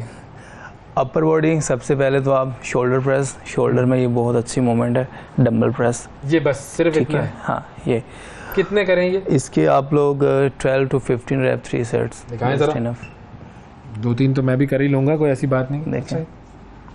अच्छा, इसकी पोजीशन क्या होनी चाहिए? पोजीशन इसकी, आप जब इसको ऊपर लाएं, आपका रिस्ट बैंड नहीं होना चाहिए, रिस्ट बैंड नहीं होना चाहिए, स्ट्रेट होना चाहिए और बिल्कुल ठीक है, परफेक्ट। अब यहाँ से ऊपर, अब बस हाँ, ऊपर जाकर थोड़ा सा क्लोज करना है, वापस नीचे। ठीक है, ये हाँ, ये मैं कर लूँ। कितने 12 के 3 सेट। 12 के 3 कर। बस ठीक है। इस तरह। तो कितने अरसे में मेरे जो डोले हैं ऐसे हो जाएंगे। ये तो जस्ट हम फिटनेस के लिए बता रहे हैं, डोले बनाना तो आपको जिम में जाना है। हाँ, वो जिम डोले अलग चीज है, उसके लिए जिम जाना ही पड़ता है। सही है, ठीक है। ये हो गया हमारी पहली। अब हम सेकंड पे करते हैं फ्रंट शोल्डर। अभी हमने किया ये वाला लिटरल हेड हमारा मसल होता है, ठीक है। साइड करें तो ये ज्यादा हिट होता है, ठीक है। अब फ्रंट हिट करेंगे, बताएं फ्रंट हिट। फ्रंट मूवमेंट है इसका, इसको आपने अपने ओवरहेड के सामने लाना। अच्छा, ये तो मुश्किल लग रहा है। 1 2 ऐसे सर के सामने लेकर, सर के सामने। ये भी करवाओगे मुझसे? ये भी सब करवाओ मुझसे। एक ही दिन में मुझे तुम आर्नल्ड बना दो, हैं? अच्छा, ये पकड़ा, इसको अपने फोरहेड के सामने लाए, ये 1, और यहाँ लेग से पीछे नहीं जाए डंबल। बेंड होना चाहिए हाथ या नहीं होना चाहिए? बेंड नहीं, हल्का सा, कोहनी है, हल्का सा, या ना हो? एल्बो बेंड नहीं होना चाहिए। एल्बो बेंड नहीं, स्ट्रेट लेकर आना, स्ट्रेट लेके जाना, यूं लेकर आए। हाँ, यूं लेके जाना। इसमें भी आप लोग 10 रैप एक साइड पे, 10 रैप एक साइड पे करें, और इसके भी 3 सेट्स करें, ठीक है, ठीक है। अब लिटरल हेड, हमारा जो शोल्डर का तीसरा मसल होता है ये वाला, उसका बताऊंगा। ये आज मैं असल में जुम्मे की नमाज के कपड़े पहन के आ गया था, तो अब मैं ना अगली दफा फिटनेस वाले कपड़े पहन कर आऊंगा, फिर देखना कैसा मैं। तो आप जुम्मे पे नहीं जाएंगे? फिर मैं बदल के जाऊंगा ना, मतलब ये कह रहा हूँ। क्या हो गया आपको? अब हम लिटरल हेड का बताने लगूँ आप लोगों को। बैंड ओवर, थोड़ा सा नीचे झुकना ही हूँ, ओके, ठीक है। जब एल्बो ऊपर है, एल्बो बैंड किया, नीचे जाके सीधा किया, एल्बो बैंड किया, नीचे जाके सीधा किया, ठीक है। अच्छा, ये जो हमने किया था, जो आगे वाला, ये कितना करना है? ये फ्रंट है ना, ये भी 10 रैप है, 10 और 3 सेट्स हैं इसके भी। चलो, ये भी और इसके भी आप 10 to 12 रैप करो। अच्छा, ये हाँ, अब क्या करना था? जब ऊपर रहेंगे, एल्बो थोड़ा बैंड करना है, ये नीचे जाके स्ट्रेट बिल्कुल करना है। ये आपका ये रेल्डेड मसल नहीं है जो इसको हिट करता है, ऊपर वाले को। गुड, आसान है। हाँ, कोई ऐसा मुश्किल ये शोल्डर की 3 मूवमेंट होगी, ठीक है। ओके, अब हम करेंगे सेकंड ट्रैप्स। मतलब ये जो हमारा ये जो कॉलर होता है ना, हाँ, इसको ट्रैप्स बोलते हैं। अच्छा, ये भी बड़ा मैंने देखा है, फिल्मों में नजर आता है, बड़ा लोग अट्रैक्ट होते हैं। अब ये हम करते हैं, इसको आप लोगों ने, कुछ लोग करते हैं स्ट्रेट, बट अच्छा, एक कॉलर है, जरा उनसे भी बात कर लेते हैं। हाँ, ताशफीन साहब हैं जी कोयटा से। अस्सलाम वालेकुम ताशफीन। वालेकुम अस्सलाम जी, क्या फरमाएंगे? सबसे पहले तो बहुत बहुत शुक्रिया आप लोग का, आप लोग अरे कोई बात नहीं, आते हैं हमारे लिए। मेरा सवाल असलाम साहब से था कि जब हम जिम जाते हैं तो पोजीशनिंग पे बड़ा फोकस किया जाता है कि आपने अपना जो डंबल जब एक्सरसाइज करनी है उसमें पोजीशन का आपने बहुत ख्याल रखना है। तो अगर कुछ हम पोजीशनिंग हमारी ठीक नहीं होती तो इससे मसल्स वगैरह की इंजरी वगैरह भी हो सकती है क्या? जी बिल्कुल ऐसे होता है। पोजीशन, बिल्कुल पोजीशन। अभी मैं इनको भी बता रहा हूँ साथ साथ, जो हम आपको भी बता रहे हैं। मैं फॉर्म, देखो मेरे को फॉर्म एक साथ साथ बता रहा हूँ, इसीलिए बता रहा हूँ कि आप लोग गलत ना करो। इसमें फॉर्म बहुत मैटर करता है। फॉर्म गलत है तो फिर तो आप 3 महीने के लिए बेड पे हो। अच्छा, इसमें एक चीज़ ये भी होती है कि हम YouTube पे वीडियोस देख लेते हैं और करते हैं। हाँ। और एक होता है कि हमें ट्रेनर करवा रहा होता है। तो ये फ़र्क है दोनों में फ़र्क ये है कि YouTube से आपने देखा, आए वीडियो सामने लगाई, सामने कर रहे हो, बट आप सेम नहीं कर सकते। उस बंदे ने 3-4 साल के बाद वो फॉर्म अपनी एक्सेप्ट की है। अच्छा, ठीक है। और वो चीज़ आप जो है 1-2 दिन के अंदर जिम जाके वही वीडियो सामने रखते हो और कर रहे होते हो। उसका पहले बैक देखो कि वो कैसे था, शुरू में क्या कर रहा था, उस बंदे को शुरू से फॉलो करो। शुरू में वो भी उसने भी ट्रेनर रखा होगा। ठीक है, सही है, ऐसे होता है। ठीक है, आहिस्ता उसने डेवलप किया, बिल्कुल ठीक है। अगला एक खातून कॉलर भी है हमारे साथ, अनम। अस्सलाम वालेकुम सर, वो 10 से आप बात कर रही हैं। अनम कैसी हैं? जी मैं ठीक हूँ। फरमाइए अनम, क्या सवाल करेंगी? जी मैं डॉक्टर साहब से ये पूछना चाहती हूँ कि ये पेट की वर्जिश कैसे की जाती है घर पे? पेट की वर्जिश? जी कैसे की जाती है? पेट की वर्जिश ये बड़ा मुश्किल तरीन मामला है जिंदगी का। पेट कैसे कम किया जाए भाई? पेट, हाँ, खाली पेट की वर्जिश करने से पेट कम नहीं होता। इसमें 2 चीज़ें आ जाती हैं। एक न्यूट्रिशन, मतलब आप कितनी कैलोरीज इनटेक कर रहे हो। दूसरे नंबर पे वर्कआउट होता है। अच्छा, तो अब मुझे नहीं पता आपका बॉडी वेट कितना है और आप वर्कआउट करते हो कि नहीं करते, जिम जाते हो कि नहीं करते हो। हम ये एज्यूम करते हैं तोंद है उनकी, तोंद है, जरा पेट है उनका, तो क्या करें? इसके लिए थोड़ा सा अपना खाने पीने की तरफ तवज्जो करें। अपने फूड जो है वो सिलेक्ट रखें, साफ सुथरे, जिसमें ऑयल, अपनी जो diet plan, diet chart follow करें। डाइट अच्छा, ऑयल और मीठा और कोल्ड ड्रिंक और बेकरी वाली जो चीज़ें हैं ये अवॉइड करें, छोड़ दी। और उसके बाद बस मॉर्निंग में फर्स्ट वॉक करें। स्पेसिफिक एक्सरसाइज है जिससे कम होता है जरा? वो मैं यहाँ पे परफॉर्म करके नहीं वो मैट नहीं है। हाँ मैट नहीं है, मैट नहीं है वरना क्योंकि हमने आज अपर बॉडी का सिलसिला ज्यादा रखा हुआ है ना, तो अपर में ही आता है ना पेट भाई, लोअर बॉडी में पेट थोड़ी आता है। मिड बॉडी है ना, अपर बॉडी मेरे जहन में कर दिया ना मैंने, कर दिया जीत गई हूं ना ये पॉइंट में। नहीं बट मैट नहीं है हमारे पास भाई, मिड बॉडी है इंशाल्लाह आपको वो परफॉर्म भी करके दिखाएंगे। अच्छा हाँ अगले हफ्ते हम करेंगे ना, फिर तो ठीक है, फिर मिड बॉडी है, मैंने अपर मिड लोअर इस तरीके से। हाँ मैंने 2 में किया, अपर लोअर बस। चलो अच्छा यही साहब हैं कराची से, अस्सलाम वालेकुम। अस्सलाम वालेकुम, good morning to all of you. Good morning जी, फरमाइए। देखिए मुझे तो खतरा ही कि ये अगर आर्नल्ड बन गए ना हमारे दोस्त, तो ये जो है ना फिर इनको कहीं हॉलीवुड साइन ना कर ले। तो अच्छी बात है, साइन कर लेगा, अच्छी बात है। और क्या नहीं, लेकिन हम फिर इनसे महरूम नहीं होना चाहते ना। अच्छा एक मेरा जो सवाल है ना अवैस भाई, मेरा सवाल इनसे ये बड़ा इंपॉर्टेंट है, क्योंकि मेरा बच्चा जिम जाता है लेकिन प्रॉब्लम ये है कि वो जिम के अंदर ना मुख्तलिफ इतने महंगे महंगे प्रोटीन्स देते हैं और वो इतने उसके असरात अच्छे नहीं होते। मेरे उससे आर्ग्यूमेंट चलता है, तो मेरा इनसे ये एक तो ये सवाल है कि ये प्रोटीन्स जो दिए जाते हैं, जो बड़े उसको कन्वेंस करके दिए जाते हैं, is it right to take this proteins? अच्छा दूसरा मेरा सवाल ये है कि हम जैसे बच्चे जिम जा रहे हैं रात को 11-11 बजे 10-10 बजे, सुबह वो सो रहे हैं, सुबह की एक्सरसाइज करते नहीं है, फ्रेश एयर लेते नहीं। ये fresh air, morning fresh air timing के लिए कितनी जरूरी है? ठीक है, टाइमिंग और प्रोटीन। अच्छा जी, नंबर 1 प्रोटीन जो है ना, अगर तो आप जस्ट एक फिटनेस के लिए बच्चे को जिम भेज रहे हो कि भाई उसने बॉडी नहीं बनानी, फिर उसको आप नेचुरल पे रखो। नेचुरल गुड प्रोटीन मतलब चिकन से उठाओ, गोश्त से उठाओ, हाँ अंडों से उठा लो, फिश से उठा लो, और भी हमारी। लेकिन प्रोटीन शेक जो है वो क्या नुकसानदेह होता है? प्रोटीन शेक तब उस सूरत में चाहिए कि आपको ज्यादा जैसे आप हैं, आपको एक प्रोग्राम करना है, आपको 6 मंथ का आपके पास टाइम है, आपको बॉडी डेवलप करनी है, आपके पास टाइम बहुत कम है, तो आप उसकी हेल्प लेंगे। सही है। और दूसरे नंबर पे कुछ लोग वो भी प्रोटीन की हेल्प लेते हैं जिनसे खाया नहीं जाता। हाँ ठीक है, वो कहते हैं यार हम एक स्कूप से 30 ग्राम उठा लेते हैं, क्यों हमने एक चेस्ट पीस इतना बड़ा खाया नहीं जा रहा, तो हम क्यों ना एक स्कूप से वो चीज़। तो अगर कोई ले रहा है तो एक दिन में कितने स्कूप ले? वो नहीं स्कूप नहीं ले, अगर तो आपका इनका जो बच्चा है जो कह रहे हैं, अगर तो वो खा सकते हैं, मतलब उनमें इतनी कैपेसिटी है वो खा सकते हैं, नेचुरल की तरफ रहे, नेचुरल की तरफ रहे तो वो बहुत अच्छा है। ठीक है, प्रोटीन सप्लीमेंट्स की तरफ ना ही जाए तो बहुत। अगर कोई ले रहा है, अगर कोई जैसा बंदा है जो कि फिटनेस के लिए जिम शुरू कर रहा है और उसको कोई कहता है कि आप प्रोटीन लिया करें और ऑन एंड ऑफ ले लें, चलें 2 दिन में एक दफा ले लें, ज्यादा ना लें, 1 दिन में 1 ले लें, तो वो कितना लेना चाहिए उसको? 1 स्कूप से ज्यादा ना लो, बस ठीक है, 1 स्कूप पे रोक दे, 1 स्कूप से ज्यादा ना। और टाइमिंग क्या होनी चाहिए बेस्ट? रात में जो करते हैं जिम आप वैसे तो फर्स्ट जो है ना मॉर्निंग में होना चाहिए, ट्रेनिंग मॉर्निंग में ही बेस्ट होता है, क्योंकि आपकी बॉडी बिल्कुल रिलैक्स होती है, सो के उठते हो, सबसे पहले खुद को दो अपना टाइम 1 घंटा, पूरा दिन आप फ्रेश रहते हो। ठीक है, तो ये बेस्ट है। और ये बेस्ट है। और जो एक्सरसाइज करके थक जाते हैं फिर उनसे दिन में बाकी कुछ किया नहीं जाता। नहीं ऐसा नहीं होता है, ऐसे हैं, ऐसा हमारे प्रोग्राम में बैठे सोफे पे बैठे हैं भाई ऐसे लोग। फिर आप रात को किया करो, जिम करके सो गए। मैं घर मतलब ऐसा टाइम हो कि जब आपके हाय चलो बस उसके बाद काम ना हो तो फिर ये मामला रात को करना। थैंक यू अरसलान, बहुत शुक्रिया आपका, और हम आपको फिर दावत देते रहेंगे। कंफ्यूज नहीं होना है, ठीक है? बस फर्स्ट था मेरा, होता है जिंदगी में। कल प्रोग्राम में बात कर रहे थे, जिम में कंफ्यूज होते हैं जब भी हमारा जिंदगी का फर्स्ट टाइम होता है, और यकीन करिए जिंदगी में जिम का फर्स्ट टाइम कई दफा होता है। 10-12 मरतबा मैंने कोशिश की है जिम जाने की, पहला दिन हमेशा टेंशन ही होती है। अच्छा हाँ ऐसे होता है, हमारे पास तो काफी क्लाइंट ऐसे आते हैं ना जिम में। चले जी, थैंक यू जी, बहुत शुक्रिया। वक्फा लेते हैं नाज़रीन, वक्फे के बाद दोबारा हाजिर होंगे, हमारे साथ रहिएगा। सुबह सवेरे पाकिस्तान, सुबह सवेरे पाकिस्तान, सुबह सवेरे पाकिस्तान।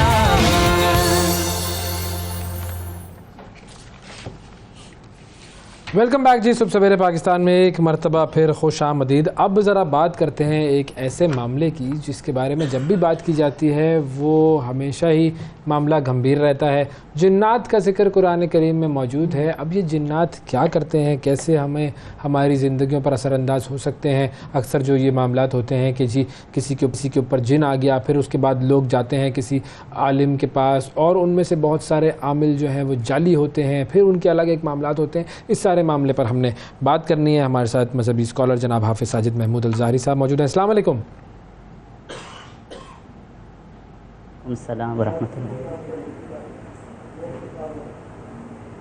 बहुत शुक्रिया हजरत, आपने प्रोग्राम के लिए वक्त निकाला। सबसे पहले तो अगर हम कॉल इन भी हम इसमें रखेंगे, कॉल्स कर सकते हैं आप, कोई मसला, कोई टेंशन, कोई परेशानी, किसी भी मामले का आपने जिक्र करना हो आप पूछ सकते हैं, सवालात कर सकते हैं। बिल्कुल हाफिज साहब, सबसे पहले तो थोड़ा सा हमारे कुरान करीम की मदद से, कुरान करीम की रोशनी में बताइएगा कि जिन्नात का कॉन्सेप्ट क्या है, सिग्निफिकेंस क्या है, किस किस रूप में ये हमारे इर्द गिर्द मौजूद होते हैं और इनके बारे में दीन इस्लाम और कुरान क्या कहता है।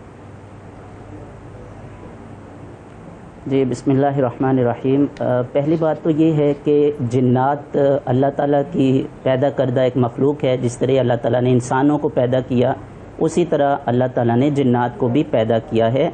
और हमें जिन्नात के से जितनी कुरान मजीद ने और अहादीस नबविया में जितनी इसके बारे में इंफॉर्मेशन है, अपने आप को उसी तक महदूद रखना चाहिए। और उससे ज़्यादा जो किस्से, कहानियाँ और जो आमिलीन और दीगर लोग इसमें दाखिल कर देते हैं, उससे बचना चाहिए। अगर हम एक खुशहाल और सुकून की ज़िंदगी गुजारना चाहते हैं, देखिए कुरान मजीद ने जो है वो जिन्नात का इस अंदाज़ में ज़िक्र किया है कि ये एक अल्लाह ताला की पैदा करदा मखलूक है, जिसको अल्लाह ताला ने आग से पैदा किया है। और इसी तरह अल्लाह ताला ने फ़रिश्तों को पैदा किया, जिसको अल्लाह ताला ने नूर से पैदा किया है। और इसी तरह अल्लाह ताला ने इंसानों को पैदा किया, जिनको मिट्टी से पैदा किया है। कुरान मजीद में बाकायदा एक सूरत है जिसका नाम सूरतुल जिन है, जिसका आगाज़ यहाँ से होता है, कुल ऊहिया इलैया अन्नहु इस्तमअ नफरुम मिनल जिन्नि फ़क़ालू इन्ना समिअना क़ुरआनन अजबा। तो ये जो जिन्नात का कॉन्सेप्ट है, उसके बारे में इंफॉर्मेशन सिर्फ इतनी है कि ये अल्लाह ताला की पैदा करदा मखलूक हैं, जिस तरह बाकी मखलूक़ात हैं। तो ये जो मखलूक है, ये बाकी जो हम पर, इंसानों पर किस तरह असरअंदाज हो सकती है? वो कहते हैं ना, वो जी जिन आ गया किसी के ऊपर, या जिन किसी को तंग कर रहा है, या जिन चढ़ गया है किसी के ऊपर, या जिन को मोहब्बत हो गई है किसी से। अच्छा, ये बिल्कुल एक किस्से, कहानियाँ या मन गढ़ंत चीज़ें बहुत ज़्यादा हैं। जिन्नात और इंसान जो हैं, ये दोनों सेपरेट मखलूक़ात हैं। और उनकी ज़िंदगी कैसे है, वो कैसे अपनी ज़िंदगी गुजारते हैं, उनकी मुआशरत कैसे है, इस हवाले से कुरान और सुन्नत में कोई इन्फॉर्मेशन, मालूमात नहीं दी गई हैं। और फिर इसका जिन्नात का इंसानों पर असरअंदाज होना, ये भी बहुत रेयर और नादिर है कि वो इंसानों के ऊपर मुअस्सिर हों या उनके जो असरात हैं।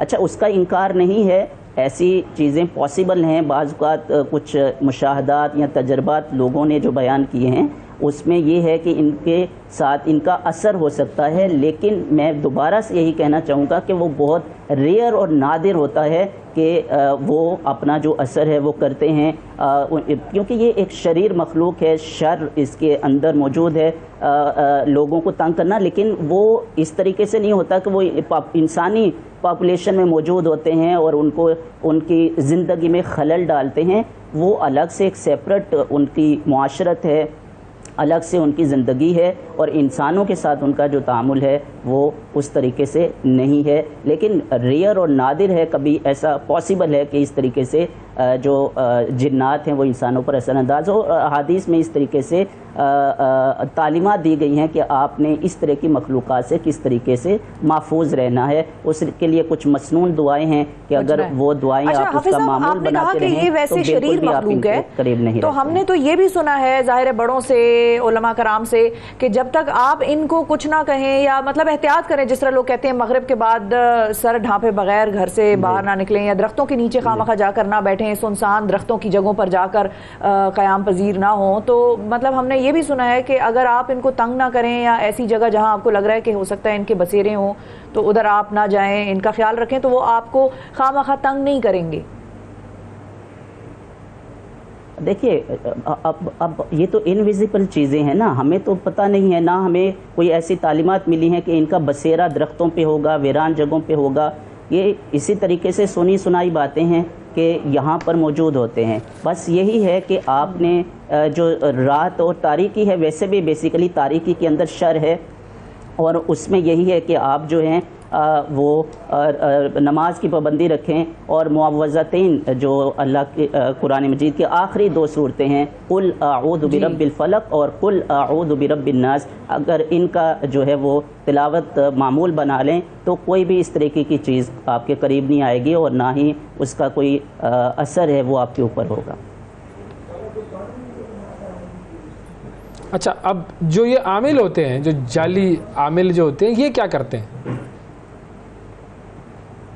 देखिए वैसा भी ये बहुत अहम बात है और इससे के ऊपर ज़रूर बात करनी चाहिए तफसील के साथ, और ये लोगों को अवेयरनेस देने की ज़रूरत है कि भाईजान एक जो रूहानियत है और दीन के नाम पर जालसाजी है, ये 2 मुख्तलिफ़ चीज़ें हैं, इनका आपस में कोई ताल्लुक़ नहीं है। और हम लोग माशरती जो रवैये मजमूई तौर पर हम लोग तवहुम परस्त हैं, और इसमें आप ये अंदाज़ा करें सिर्फ जो जाहिल और जिनके यहाँ तालीम की कमी है वो लोग इसमें शामिल नहीं हैं, बल्कि अच्छे खासे पढ़े लिखे लोग जो है एजुकेटेड है वो भी इसका शिकार हैं, तवहुम परस्ती का, और इसी का जो फ़ायदा है वो आमिल उठाते हैं। और आप देखें कि किस तरीके के भयानक और शर्मनाक और ऐसे दर्दनाक वाक़यात जो हैं वो हमें देखने को मिलते हैं कि किस तरीके से आमिलीन ने अपने बाप ने बेटे को कत्ल कर दिया, जैसे आप आजकल देख रहे हैं, और औरतों की इस्मत दरी जो है वो भी इसी नाम पर की जा रही है, बच्चों को कत्ल किया जा रहा है, दूसरों को नुकसान पहुंचाया जा रहा है, और वो किस नाम पर किया जा रहा है? रूहानियत के नाम पर। और जो आपके ऊपर जिन्नात आ गए और जो साया हो गया और जो आसेब आ गया और जादू कर दिया गया आपके ऊपर, इस नाम पर वो सारा जो है उनका कारोबार चल रहा है, और इतने दर्दनाक वाक़यात रूनुमा हो रहे हैं सिर्फ इस वजह से कि लोगों के यहाँ तालीम की कमी है कि वो उसके घर वालों ने, हाफिज साहब ये बताया, बयान दिया पुलिस को, जो सखर का केस हुआ अभी पिछले दिनों, एक बहुत ही दर्दनाक वीडियो सामने आई कि उधर लोगों ने, उसके पेरेंट्स ने, बच्ची के वालिदैन ने बताया कि इन पीरों के पास तो और भी बहुत सारी बच्चियां लोगों ने दी हुई हैं, और वो तो एक सिलसिला है वहाँ पर, और वो इनके साये के नीचे रहती हैं, और वो जाहिर है इस किस्म की बिल्कुल ये। अच्छा, हमारे साथ एक कॉलर भी है, इरम साहिबा हैं फैसलाबाद से, उनसे बात करते हैं। अस्सलाम वालेकुम। हेलो जी, अस्सलाम वालेकुम। जी फरमाइए, क्या कहेंगी आप इस हवाले से? सर ये हम लोगों ने ना एक घर पर केस किया था जिसमें कि मेरी फुफ्फो रहती थी, उनकी डेथ हो गई उसके बाद, लेकिन वो उसमें कह रहे हैं कि कुछ ऐसी जिन्नात वगैरह का कोई असर है। तो आपको क्या ऐसी चीज़ महसूस हुई जिसकी वजह से आपको पता लगा कि ये ऐसा कुछ है? ऐसा मुझे तो कोई महसूस नहीं हुई, लेकिन बाहर से जो होते हैं वो कहते हैं कि आपके घर में कहने में ना जाएं।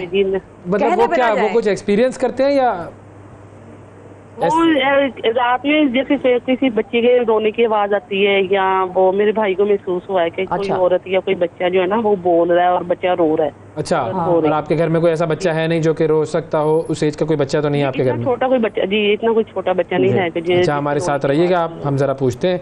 सर ये अब मामला ऐसा है कि घर है और घर में बच्चे के रोने की आवाज़ आती है, ये क्या हो सकता है? जी अच्छा, देखिए अवैध साहब, जैसे इन्होंने कहा कि हमें कुछ ऐसा फील शुरू में नहीं हुआ है, लेकिन लोगों ने इस तरीके से बातें की, तो बाज़ वक़्त ऐसा भी होता है कि साइकोलॉजिकल आप लोगों की भाई को भी फील हुआ है, एक कॉन्सेप्ट बना लेते हैं कि हाँ कि इस तरह का वाक़या है या इस तरह की चीज़ें हो रही हैं। पहली बात तो ये है कि एक तवहुम परस्ती भी हो सकती है, अगर वाक़यातन उनको इस तरह की कोई चीज़ें, आवाज़ें या इस तरह की अननोन चीज़ें महसूस हो रही हैं, तो उसमें वो सूरतुल बकरा की जो तिलावत है वो अपने घर में करें, और इंशाअल्लाह ताला किसी भी तरह की कोई भी असर जिन्नात का या इस तरह के शरीर मखलूक़ात का बिल्कुल नहीं रहेगा। कंफर्म जो मुजर्रब सूरतुल बकरा की तिलावत है वो सारे इन असरात को ख़त्म कर देती है।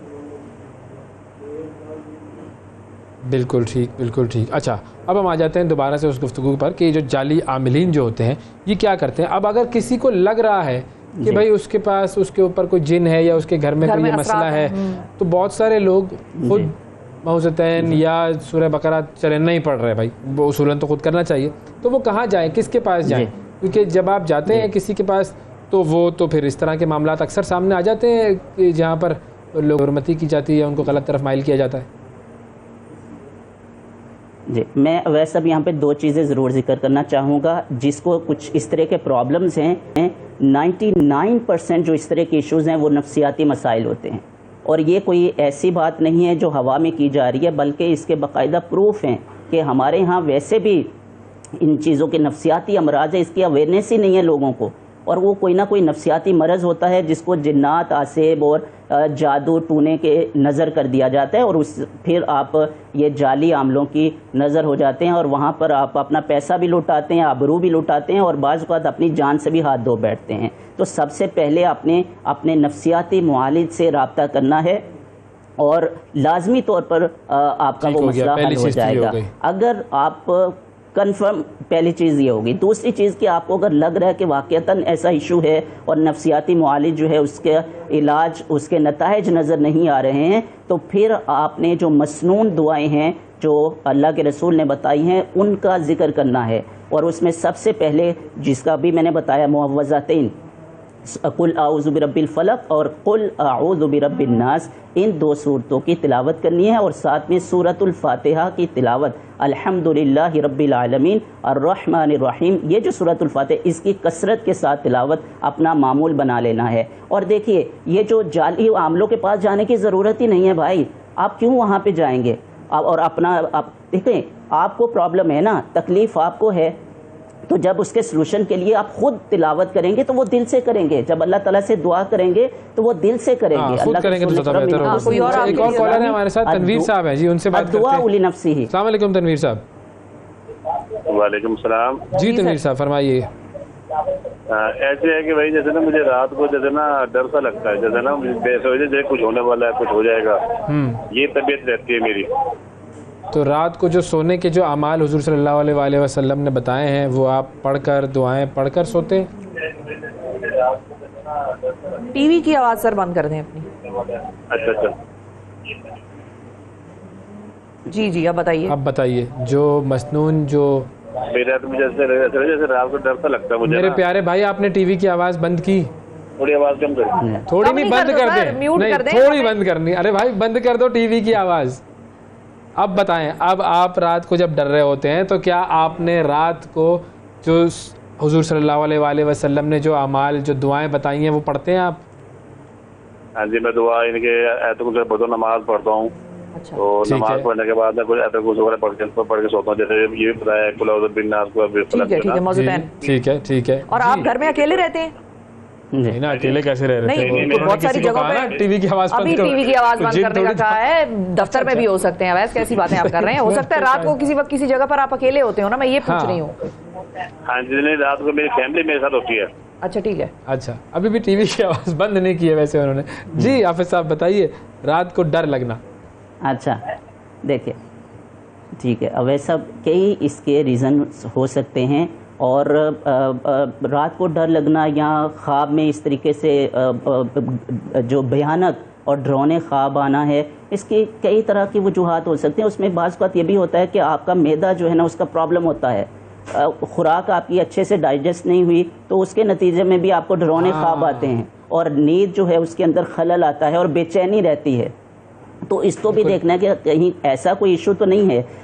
दूसरी प्रॉब्लम ये हो सकती है कि क्या आपने कोई ऐसी कोई हॉरर मूवीज़ देखते हैं या कुछ ऐसा कोई चीज़ अपने ऊपर हावी की हुई है डरावनी या खौफनाक खुद से, तो जब आप आइसोलेशन में जाते हैं, सुकून में जाते हैं, तारीकी में जाते हैं, तो उसके असरात शदीद हो जाते हैं और वो आपके ऊपर हावी हो जाता है। तो ये भी आपको देखना है कहीं ऐसा कोई इशू तो आपके साथ नहीं है।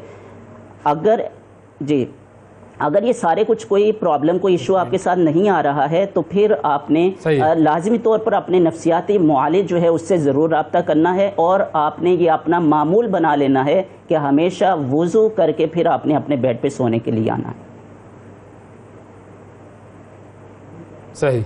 अच्छा, एक और सवाल, जैसे हमने कहा भाई जाली आमिल होते हैं जो गड़बड़ करते हैं, तो सही आमिल को पहचानने के लिए क्या निशानियां हैं, कैसे पहचाना जाए कि ये बंदा सही है? ये देखिए, वैसा हमारा जो पहले खानकाही निज़ाम था उसके अंदर इंसानियत सिखाई जाती थी, उसके अंदर हमदर्दी थी, उख़ुव्वत, बाहमी रवादारी, मजहबी रवादारी, यगानगत, ये चीज़ें, ये दुरूस लोगों को दिए जाते थे। और वहाँ पे जो लोग बैठे होते थे वो उनका हाँ कोई नफ्सियाती ख्वाहिश उनकी नहीं होती थी, या लोगों की जेबों के ऊपर और लोगों के माल और दौलत के ऊपर उनकी नज़र नहीं होती थी। वो जो भी साइल आता था तो वो उसके इशू के ऊपर, हाँ जी, उसके इशू के ऊपर देखते थे इसको प्रॉब्लम क्या है, क्या मसला है, और फिर वो उसके मसले को सुनते थे और जो भी कुरान मजीद में या मसनून दुआएं उसके लिए मौजूद होती थी उसको वो गाइड कर देते थे। कभी भी उन्होंने इसको बिजनेस नहीं बनाया था, कभी भी उन्होंने कारोबार का जरिया इस अमल को नहीं बनाया था कि इसके जरिए से वो पैसा कमाएंगे और बिजनेस करेंगे। तो पहली निशानी तो यही है कि वो आमिल इसको एज ए प्रोफेशन फरियाद अली है सर, वो आपसे पैसे नहीं बटोर रहा है। जी फरियाद साहब, अस्सलाम वालेकुम। वालेकुम सलाम सर। जी फरमाइए। जी मैडम, मैं सवाल इनसे पूछना चाह रहा हूँ कि सूरह जिन जो है वो कुरान पाक में नाजिल हुई है, तो अगर हकीकतन किसी पे जिन हो जाता है, असरात हो जाते हैं, वो खुद पढ़ेगा तो वो कैसे उससे बच सकता है, जबकि वो उसकी पढ़ाई वो तो नहीं पढ़ सकता। लेकिन उसके आसपास जो माँ बाप हैं, जाहिर है उसके अपने करीबी लोग जिन पे एतबार किया जा सकता है, वो तो पढ़ सकते हैं ना। सर देखें, एक आपकी छोटी सी मिसाल मैं देना चाह रहा हूँ कि एक जज है, वो कोई कहती है तो उसको बोलता है पुलिस वाले को भी छोड़ दो इसको, उसने ऑर्डर दे देना, उसने छोड़ देना। अब मेरे जैसा बंदा कहेगा सर इसको छोड़ दे, वो छोड़ेगा? आपको अल्लाह ताला ने तो कहा हुआ है कि आप खुद ही करें ना ये सारी चीजें, हुजूर सल्लल्लाहु अलैहि वसल्लम ने भी कहा हुआ है। अगर लेकिन बात आपकी ठीक है, हम एक हद तक हाफिज साहब की तरफ चलते हैं। सर ये कह रहे हैं खुद कैसे पढ़े बंदा? हाँ जी, नेक अल्लाह के नेक लोगों की और बात होती है। वैसे हमने देखिए हमने दो इसके सलूशन बताए। एक प्री रेक्विजिट प्रोग्राम थे जो आपने इनकी चीज़ों के वारिद होने से पहले आपने क्या करना है ताकि इन चीज़ों से आप बचे रहें। उसके लिए हमने कहा कि आपने मुआवज़तैन की तिलावत करनी है, सूरतुल फातिहा, सूरतुल बकरा, इन चीज़ों मसनून दुआएं पढ़ते रहने हैं। ये हैं प्री रेक्विजिट प्रोग्राम्स, यानी उनके वारिद होने से पहले ही आपने इनसे किस तरीके से बचाव की तदबीर करनी है। दूसरी सूरत यह है कि आपके ऊपर अब वो हमला हो चुका है, आप किसी तरीके से इन चीज़ों पर अमल नहीं कर रहे थे, कुछ ऐसा हो गया कि उसका असर जिन्न कोई हो गया है, तो उसमें हमने बताया है कि जो आमिल हैं, आमिल कौन हैं कि जिन्होंने इसको प्रोफेशन नहीं बनाया हुआ, जिनका बिजनेस नहीं है, बल्कि वो शरीयत के पाबंद हैं, अल्लाह रसूल की तालीमात पर कामिलन वो अमल पैरा हैं और इंसानियत का दर्द उनके यहाँ मौजूद है। उनके ज़रिए से इसका इलाज करवाया जा सकता है। वो उसके ऊपर जो मसनून दुआएं हैं और वज़ाइफ जो अहादीस में मज़कूर हैं वो उसके ऊपर पढ़ेंगे और इसके जो असरात हैं वो अल्लाह के इज़्न के साथ वो ज़ाइल हो जाएंगे। बिल्कुल ठीक है जी, बहुत शुक्रिया अदा करेंगे सर, आपका वक्त दिया आपने। और साजिद महमूद अल-ज़ाहरी साहब, बड़ी आपने डिटेल में हमें बताया कि किस तरीके से ये मामलात होते हैं जिन्नात वाले। वक्फा लेते हैं नाजरीन, वक्फे के बाद दोबारा हाजिर होंगे, हमारे साथ रहिएगा। सुबह सवेरे पाकिस्तान, सुबह सवेरे पाकिस्तान, सुबह सवेरे पाकिस्तान। वेलकम बैक जी, वेलकम बैक। अब ज़रा कुछ बात करते हैं उस दुखती रग की कि जो अवैस के पास मौजूद है और जो हम वक्तन फ़वक्तन दबाते रहते हैं। और अब भी मैं जो है वो दुखती रग दबाऊंगी। क्या?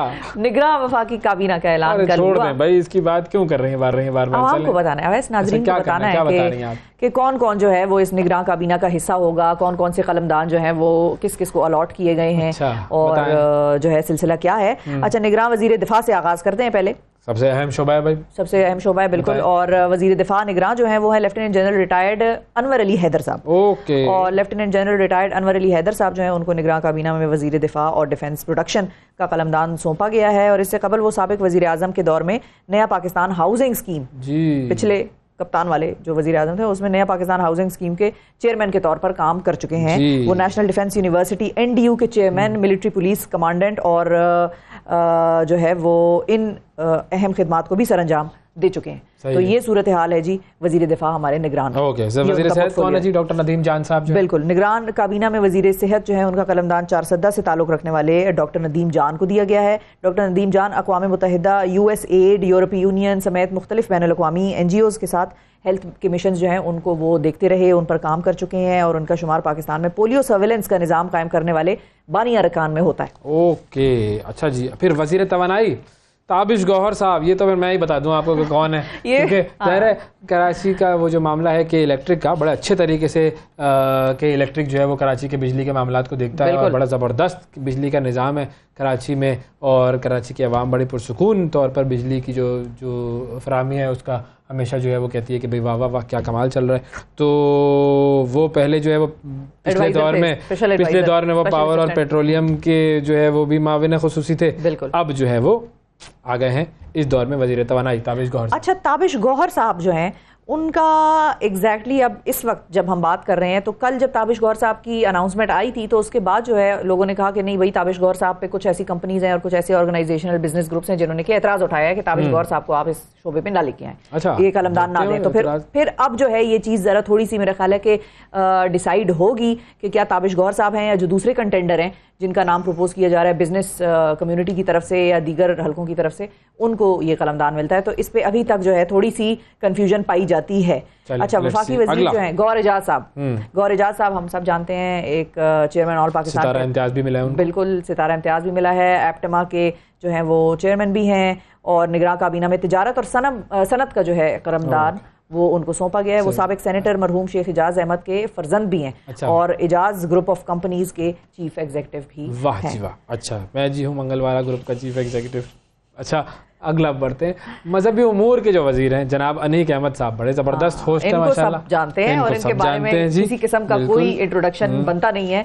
अनीक अहमद साहब को हम टीवी पे बड़े एक अरसे से देखते हैं, एक काबिल और लाइक शख्सियत के मालिक हैं। फिर उसके बाद जो अगला नाम है आईटी और टेलीकॉम वजीर जो उसके बने हैं उमर सैफ साहब, वो भी माशाल्लाह बड़ा ज़बरदस्त काम करते रहे हैं। इससे पहले शादी की ऐप भी उन्होंने लॉन्च की थी, और शहबाज शरीफ साहब की जो हुकूमत थी उसमें भी वो अहम उमूर पर काम उन्होंने जारी रखे हुए थे। शहबाज शरीफ साहब के दौर में 2011 में पंजाब आईटी बोर्ड का चेयरमैन थे वो, बनाया गया था उनको, और फिर पंजाब काबीना का भी वो हिस्सा रह चुके हैं। अभी रिसेंटली हाल ही में जो शहबाज शरीफ साहब के साथ बड़ा क्लोजली इन्होंने काम भी किया है। फिर वज़ीर सकाफत जो है जमाल शाह साहब, वो भी बड़े जबरदस्त। जमाल शाह साहब has been a great critic of साबिक कप्तान ऑफ 1992, ये भी उनका एक है।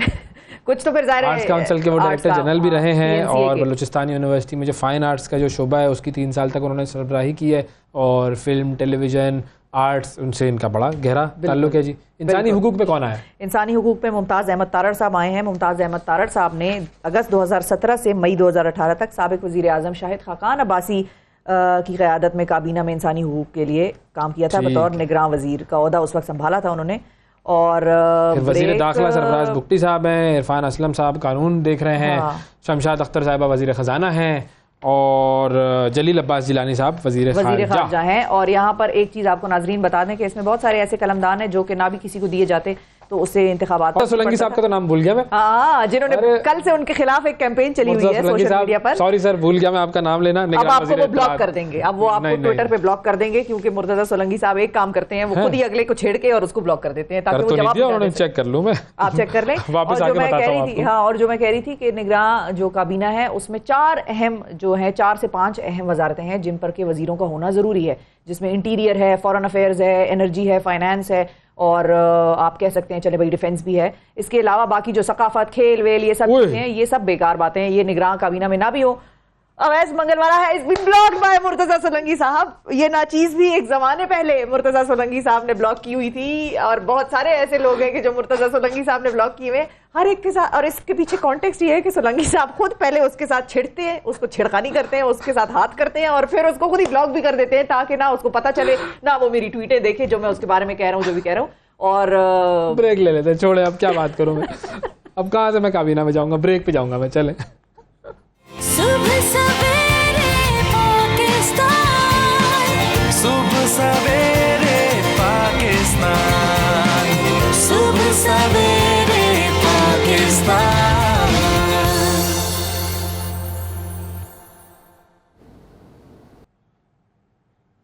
वेलकम बैक जी। सुबह सवेरे पाकिस्तान में एक मरतबा फिर खुशामदीद। बात करते हैं कैंसर की। कैंसर एक ऐसी मुँह सी बीमारी है कि जिसका नाम भी जब सामने आता है तो इंसान घबरा जाता है, खौफ में मुब्तला हो जाता है, और दुनिया भर में अमवात की ये दूसरी बड़ी वजह है कि हर साल तकरीबन 1 करोड़ लोग कैंसर की वजह से इंतकाल कर जाते हैं। बिल्कुल। और इनमें से 70% अमवात मुआशी तौर पर होती हैं, क्योंकि लोग माली तौर पर कमज़ोर होते हैं और वो कैंसर का इलाज करा नहीं सकते। कैंसर का इलाज दुनिया में महंगी तरीन इलाजों में शामिल है।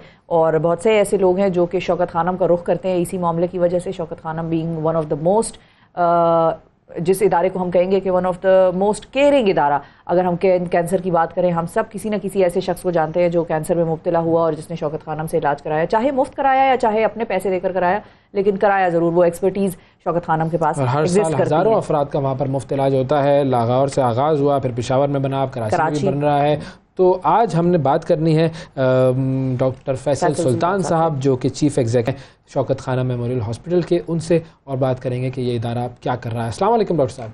जी वालेकुम अस्सलाम। बहुत शुक्रिया डॉक्टर साहब। एक चीज़ जहाँ से मैं आगाज़ करना चाहती हूँ, ज़ाहिर है हम देख रहे हैं कि दुनिया भर में कैंसर जो है वो तेज़ी से फैलता है। पाकिस्तान में भी हर साल हम लाखों पेशेंट्स देखते हैं कि जो डायग्नोज होते हैं कैंसर से। शौकत खानम के हवाले से हमने इलाज की, मुफ्त इलाज की तो बहुत बात की, लेकिन रिसर्च और डेवलपमेंट उसके हवाले से, ट्रीटमेंट्स के हवाले से, उस पर मेरा ख्याल है बात बहुत कम हुई है। अगर आप उससे आगाज़ करना चाहें तो हम उससे आगाज़ कर सकते हैं कि रिसर्च के मामले में शौकत खानम कहाँ स्टैंड करता है दुनिया में। बिल्कुल सही। वो कहते हैं ना, last but not the least, Shaukat Khanum के नाम में Shaukat Khanum memorial cancer hospital and research centre. ये रिसर्च वाला शोबा या इसका जिक्र तो आखिर में है, लेकिन कुछ एतबार से शायद ये सबसे अहम बात है।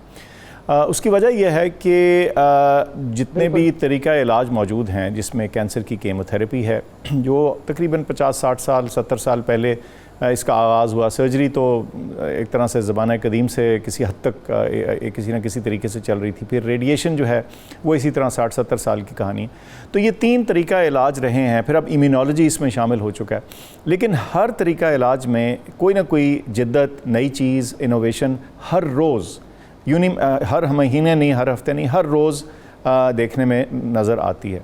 अनफॉर्चुनेटली हम जो तरक्की पजीर ममालिक हैं वो उसमें अपना हिस्सा ज़्यादा नहीं डाल पाते, क्योंकि उनका सारा फोकस और कोशिश होती है कि वो इलाज की तरफ ही आ जाएं। ये तो चलें, एक तरह से लेट देम ईट केक वाली बात है कि ज़रा अगले लेवल की बात है। मगर उतना ही अहम जितना इलाज है इस मामले में तहकीक है। तो शौकत खानम के अंदर पूरे उसके शुरू से एक रिसर्च सेंटर जो है उसका क़याम इन्विजन किया गया और फिर वक्त के साथ ये कायम किया गया। इसके 2 मेन हिस्से हैं। आप ये समझ लीजिए, जो क्लिनिकल रिसर्च है वो जो क्लिनिकल ट्रायल्स होते हैं जिसमें मुख्तलिफ नई ट्रीटमेंट्स, मुख्तलिफ नए डायग्नोस्टिक्स जो हैं उनको एवेलुएट किया जाता है, देखा जाता है कौन सा मौसर है कौन सा नहीं, और वो इंटायरली एथिकल और मॉरल तरीके से उन ट्रायल्स को किया जाता है। अच्छा, एक तो ये क्लिनिकल रिसर्च। इसके अलावा जो बेंच बेसिक रिसर्च है, यानी जो मोलेकुलर लेवल के ऊपर, जेनेटिक्स के लेवल के ऊपर, प्रोटीन्स के लेवल के ऊपर की जाती है, इसमें भी हमारे पास मुख्तलिफ PhDs हैं जो काम कर रहे हैं अपने पोस्ट डॉक्टरल ट्रेनीज़ के साथ, और कैंसर के मुख्तलिफ एस्पेक्ट्स जो हैं समेत ब्रेस्ट कैंसर और दीगर कैंसर्स, कोलोरेक्टल कैंसर, इनके ऊपर काम जारी है और इंटरनेशनल जरीदों में इनकी पब्लिकेशन आ रही हैं। आज तक तकरीबन ऑलमोस्ट 900 के करीब, 890 थी आखिरी काउंट पे मेरे ख्याल से, पब्लिकेशन जो शौकत खानम से पीयर रिव्यूड जर्नल्स यानी जो मुस्तनद जरीदे हैं उनमें छप चुकी हैं। तो ये काम ज़ोर शोर से जारी है। नेचुरली ये कदर खामोशी वाला काम होता है, सो इसलिए इसके इतना शोर नहीं होता।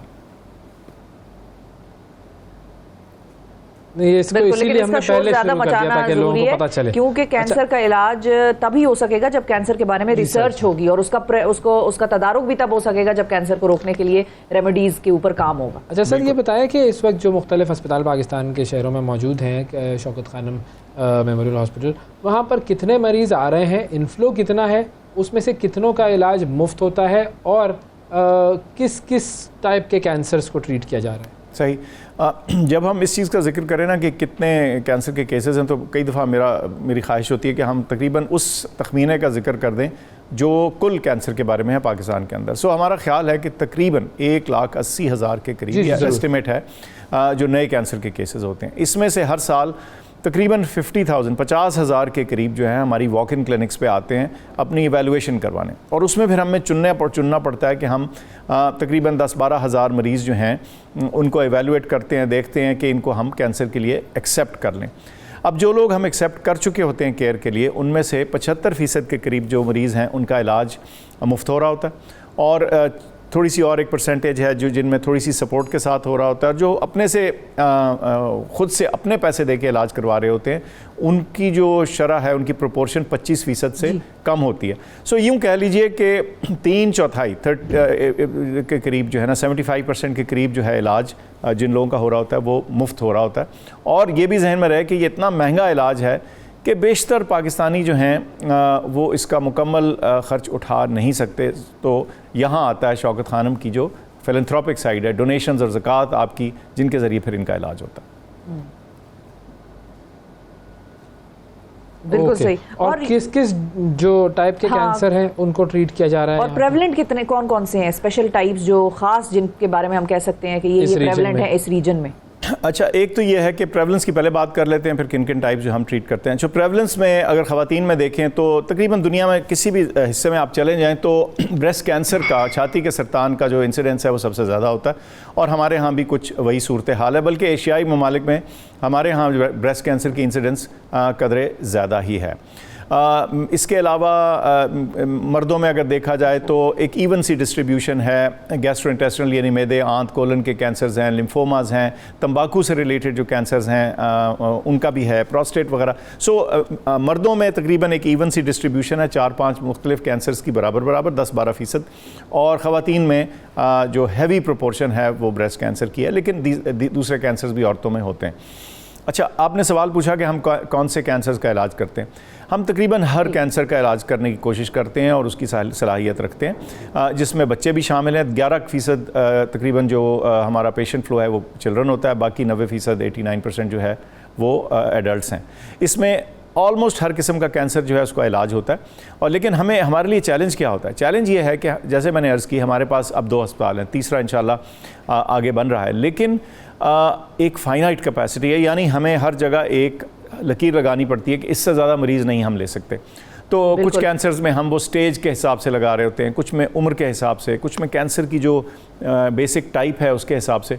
और इसका क्या मकसद है? सिर्फ इतना कि वो कैंसर के पेशेंट्स जिनका हम बेहतरीन इलाज कर सकें और उनको बेहतर चांसेस और इलाज के मौके उन तक पहुंच सकें, और उनमें चांसेस हों क्योर के ज़्यादा से ज़्यादा, उनको हम प्रायोरिटाइज़ करते हैं। हमारा दिल तो ये होता है कि किसी को भी ना की जाए, लेकिन जाहिर है आपने अपनी कैपेसिटी देखनी है और उसके मुताबिक इलाज करना है। हमारी कोशिश भी है, उम्मीद भी है, दुआ भी है कि जैसे जैसे हम नए पर्पस बिल्ड कैंसर सेंटर बनाते जाते हैं तो एक दिन आएगा जब पाकिस्तान में तकरीबन हर मरीज़ का जो है इलाज मुमकिन होगा, या कम से कम उसकी केयर होगी, चाहे पैलिएटिव केयर ही हो। तो ये एक जर्नी है, ये एक रास्ता है जिसके ऊपर हम चले हुए हैं, और इंशाल्लाह इसमें हमें उम्मीद है कि हम आगे चलते चले जाएंगे। डॉक्टर साहब, ये बताइए कि एक तो शौकत खाना में ज़ाहिर है ये फुल फ्लेज्ड इदारा है, डेवलप हो गया है, बाकायदा तौर पर लोग कैंसर की रिसर्च और ट्रीटमेंट के हवाले से इसे जानते हैं, लेकिन मुल्क में बाकी भी बहुत सारे ऐसे छोटे छोटे इदारे हैं, चाहे सरकारी सतह पर या प्राइवेट सतह पर, जहाँ पर वो कैंसर की कहीं ना कहीं किसी न किसी तरीके से ट्रीटमेंट हो रही होती है। क्या शौकत खानम उनके साथ किसी किस्म की कोलैबोरेशंस में भी है, किसी किस्म की ट्रेनिंग सर्विसेज भी ऑफर करता है कि वो अपनी एक्सपर्टीज़, अपने एक्सपर्ट्स को भेजे वहाँ पर, और वहाँ पर डॉक्टर्स की और नर्सेज और मेडिकल जो प्रोफेशनल्स हैं उनकी ट्रेनिंग हो रही हो? कुछ इस किस्म के प्रोग्राम्स भी हैं शौकत खानम के? जी शिफा, मैं एक्चुअली बड़ा खुश हूँ कि आपने जिक्र किया। देखें, शौकत खानम का आप जिक्र करते हैं, मैं शौकत खानम को रिप्रेजेंट करता हूँ तो ज़ाहिर है अपने इदारे की बात करता हूँ, लेकिन सरासर इसका ये मतलब नहीं कि कैंसर का इलाज सिर्फ शौकत खानम में हो रहा है। दीगर इदारे भी हैं, सरकारी भी हैं, प्राइवेट भी हैं, नॉन प्रॉफिट भी हैं, जो इस काम में अपना हिस्सा डाल रहे हैं और बड़ी मेहनत से डाल रहे हैं, और उनकी हमेशा तारीफ़ करनी चाहिए, बिकॉज़ ये बड़ा स्ट्रगल है, ये एक महंगा तरीका इलाज है, और इसमें अंडर वन रूफ इस चीज़ को, इलाज को लेके आना बड़ा एक चैलेंज है। तो बहरहाल बहुत से इदारे हैं जो अपना काम कर रहे हैं। हमारी कोलैबोरेशन और हेल्प के वेरियस तरीक़ाकार हैं जी। हम एक तो ये कि हमारे ट्रेनिंग प्रोग्राम्स हैं डॉक्टर्स के, नर्सेज़ के। अब नर्सिंग ऑन्कोलॉजी का हमारा पायनियरिंग प्रोग्राम था, जब ये था तो और कोई नहीं था, और उसको अब हम बैचलर्स लेवल के ऊपर लेके चले गए हैं। तो जो ट्रेन नर्सेज़ हैं ऑन्कोलॉजी की, वो ट्रेन हो रही हैं। अब मेडिकल ट्रेनिंग में, डॉक्टर्स में तमाम स्पेशलिटीज़ जो आप सोच सकते हैं कैंसर के हवाले से, रेडिएशन, मेडिकल ऑन्कोलॉजी, लेबॉरेटरी की साइड, उसके अलावा दीगर diagnostics, radiology, support services, gastroenterology, infectious disease, surgical oncology, ये ऐसे ऐसे प्रोग्राम्स हैं जिससे लोग निकल कर जो ट्रेन मैन पावर, देखें आखिर तो सबसे इंपॉर्टेंट चीज़ ट्रेन मैन पावर होती है। वो मुख्तलिफ इदारों में काम कर रहे हैं और हमारे ट्रेनीज सारे मुल्क में फैले हुए हैं। तो एक तो ये कंट्रीब्यूशन है। तीसरा, जो हमारे सिस्टम्स हैं, हम हमेशा कहते हैं आपने कोई चीज़ देखनी समझनी है, हमने सीखा है दीगर इदारों से, हमने सीखा है बैनुल-अक़वामी सिस्टम्स के साथ, जॉइंट कमीशन और इंटरनेशनल की सर्टिफिकेशन करते हुए 1000 चीज़ें हमने देखी, सीखी और इम्प्रूव की हैं। तो हमारे हॉस्पिटल इंफॉर्मेशन सिस्टम के अंदर, पॉलिसीज़ के अंदर, प्रोसीजर्स के अंदर जो चीज़ है वो लोग आके देख भी सकते हैं, उसको अपना भी सकते हैं और हम उसको फ्रीली देते भी हैं।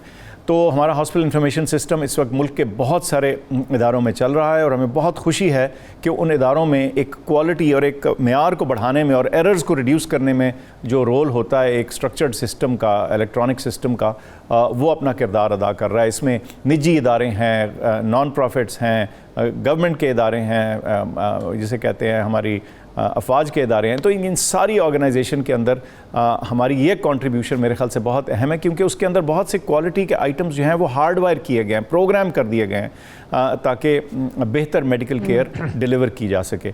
और इस तरह साथ साथ रिसर्च में हम मुख्तलिफ इदारों के साथ कोलैबोरेट करते हैं। जी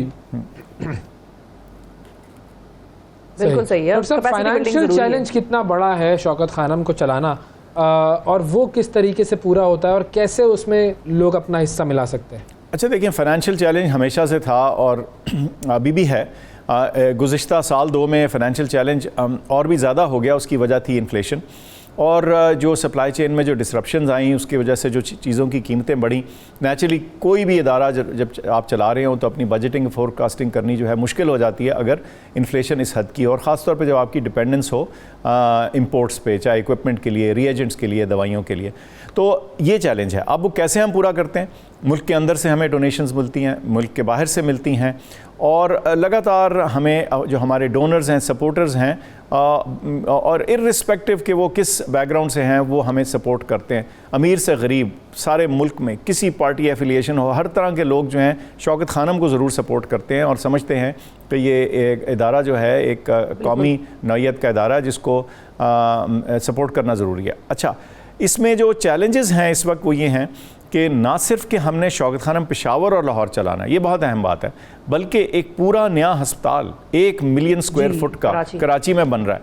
तो ये चीज़ें साथ साथ करनी है, यानी जो रूटीन का काम है वो तो चल ही रहा है, मरीज़ों का इलाज तो चल ही रहा है दोनों अस्पतालों में, लेकिन साथ साथ इसी पैसे में से हमने फिर कराची जो है उसको फिनिश करना है, इक्विप करना है, स्टार्ट करना है। तो इसके लिए मेरी अपील है हमारे तमाम डोनर से कि स्टेटस है क्या डॉक्टर साहब कराची का? और ये भी बताइएगा कि सालाना इलाज पे दोनों अस्पतालों में जो अभी फुली फंक्शनल है उनमें कितना खर्चा आता है, सालाना एक्सपेंडिचर्स कितने हैं, और कराची हॉस्पिटल का स्टेटस क्या है? कराची हॉस्पिटल का स्टेटस बड़ा सिंपल है जी, अंडर कंस्ट्रक्शन है और हमें उम्मीद है इंशाल्लाह कि इस 2024 के अंदर इसको हम इनाग्रेट कर देंगे। उसमें कुछ थोड़ी सी डिले ज़रूर आई है बिकॉज ऑफ द रीज़न जो मैंने आपको मेंशन की है, ये सप्लाई चेन के डिसरप्शंस वगैरह, और जो कि कंस्ट्रक्शन में मुल्क भर में पिछले साल 2 में आपने ऑब्ज़र्व की होगी।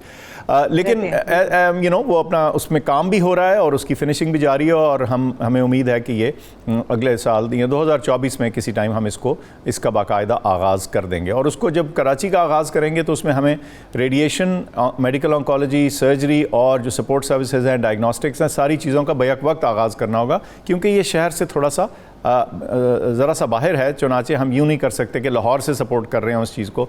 जैसे इब्तदाई दिनों में जब हमने पेशावर खोला तो हमने मेडिकल ऑन्कोलॉजी और दीगर सपोर्ट सर्विसेज से शुरू किया, लेकिन सर्जरी और रेडिएशन बाद में शुरू की। ये कराची में नहीं हो सकता क्योंकि ज़ाहिर है मेन सेंटर से बहुत दूर है, तो बैक वक्त आगाज़ करना। अच्छा, इसमें एक चैलेंज का मैं आपको जिक्र करना चाहता हूँ, आपके प्रोग्राम के वजह से मैं बताना चाहता हूँ कि देखें, एक बहुत अहम चैलेंज मैन पावर है जी। Trained technicians, doctors, nurses, specialist, IT के लोग, अब यू नेम इट, वो हर स्पेशलिटी, हर वो एक्सपर्ट एरिया जिसकी हस्पताल को ज़रूरत है, उसकी शॉर्टेज हमेशा से रहती है। और आजकल उसमें हमें और भी चैलेंजेस हैं। हम चाहते हैं कि हम अपने लोगों को रिटेन करें, और ज़ाहिर है जिसे कहते हैं इन्फ्लेशन की वजह से आपने सैलरीज़ को भी सॉर्ट आउट रखना है। आपकी कोशिश है कि आपके जो लोग काम कर रहे हैं उनको एक मुनासिब और इज़्ज़तदार तनख्वाह मिले ताकि वो अपने खर्चाजात पूरे कर सकें और अपनी फैमिली का ध्यान रख सकें। तो इस सारी चैलेंज को मीट करने के लिए हमें काम करना पड़ता है। सो ये है जी चैलेंज। और बहरहाल मैं आपको बताऊं, आखिरी सवाल, आखिरी क्वेश्चन, आखिरी मिनट, कितना खर्चा रिक्वायर्ड है इस साल, जो आपको बजट कितना रेज करना है और लोग कैसे शामिल हों? देखिए, मैं बजट का आपको टोटल वो जो है ना वो टेलीफोन बुक फिगर्स हो जाती हैं, वो बिलियंस में हैं।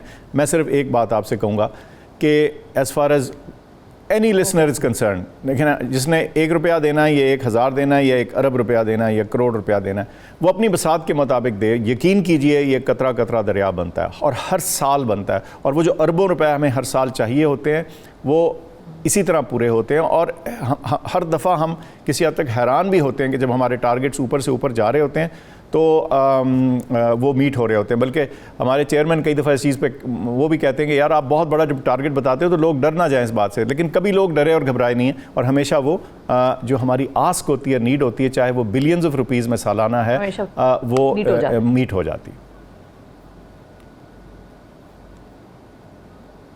बहुत शुक्रिया अदा करेंगे डॉक्टर फैसल सुल्तान। नाज़रीन हमारे साथ मौजूद थे chief executive officer Shaukat Khanum. कतरे कतरे से दरिया बनता है, जितनी आपकी विसात है उतना आप दें, और ये यकीन जाने कि जिस घर में कैंसर की वबा मतलब बीमारी की खबर आती है उनकी ज़िंदगी रुक जाती है, सब लोगों की, जो पेशेंट है उसकी भी और जो उसके साथ के लोग हैं उसकी भी। बहुत महंगा ये इलाज है और बहुत तकलीफ दे है, तो उन लोगों की तकलीफ में मदद करें, ज़रूर आगे बढ़ें। आज के प्रोग्राम में इतना ही, आपसे अगले प्रोग्राम में फिर मुलाकात करेंगे। अल्लाह हाफ़िज़। सुबह सवेरे पाकिस्तान, सुबह सवेरे पाकिस्तान, सुबह सवेरे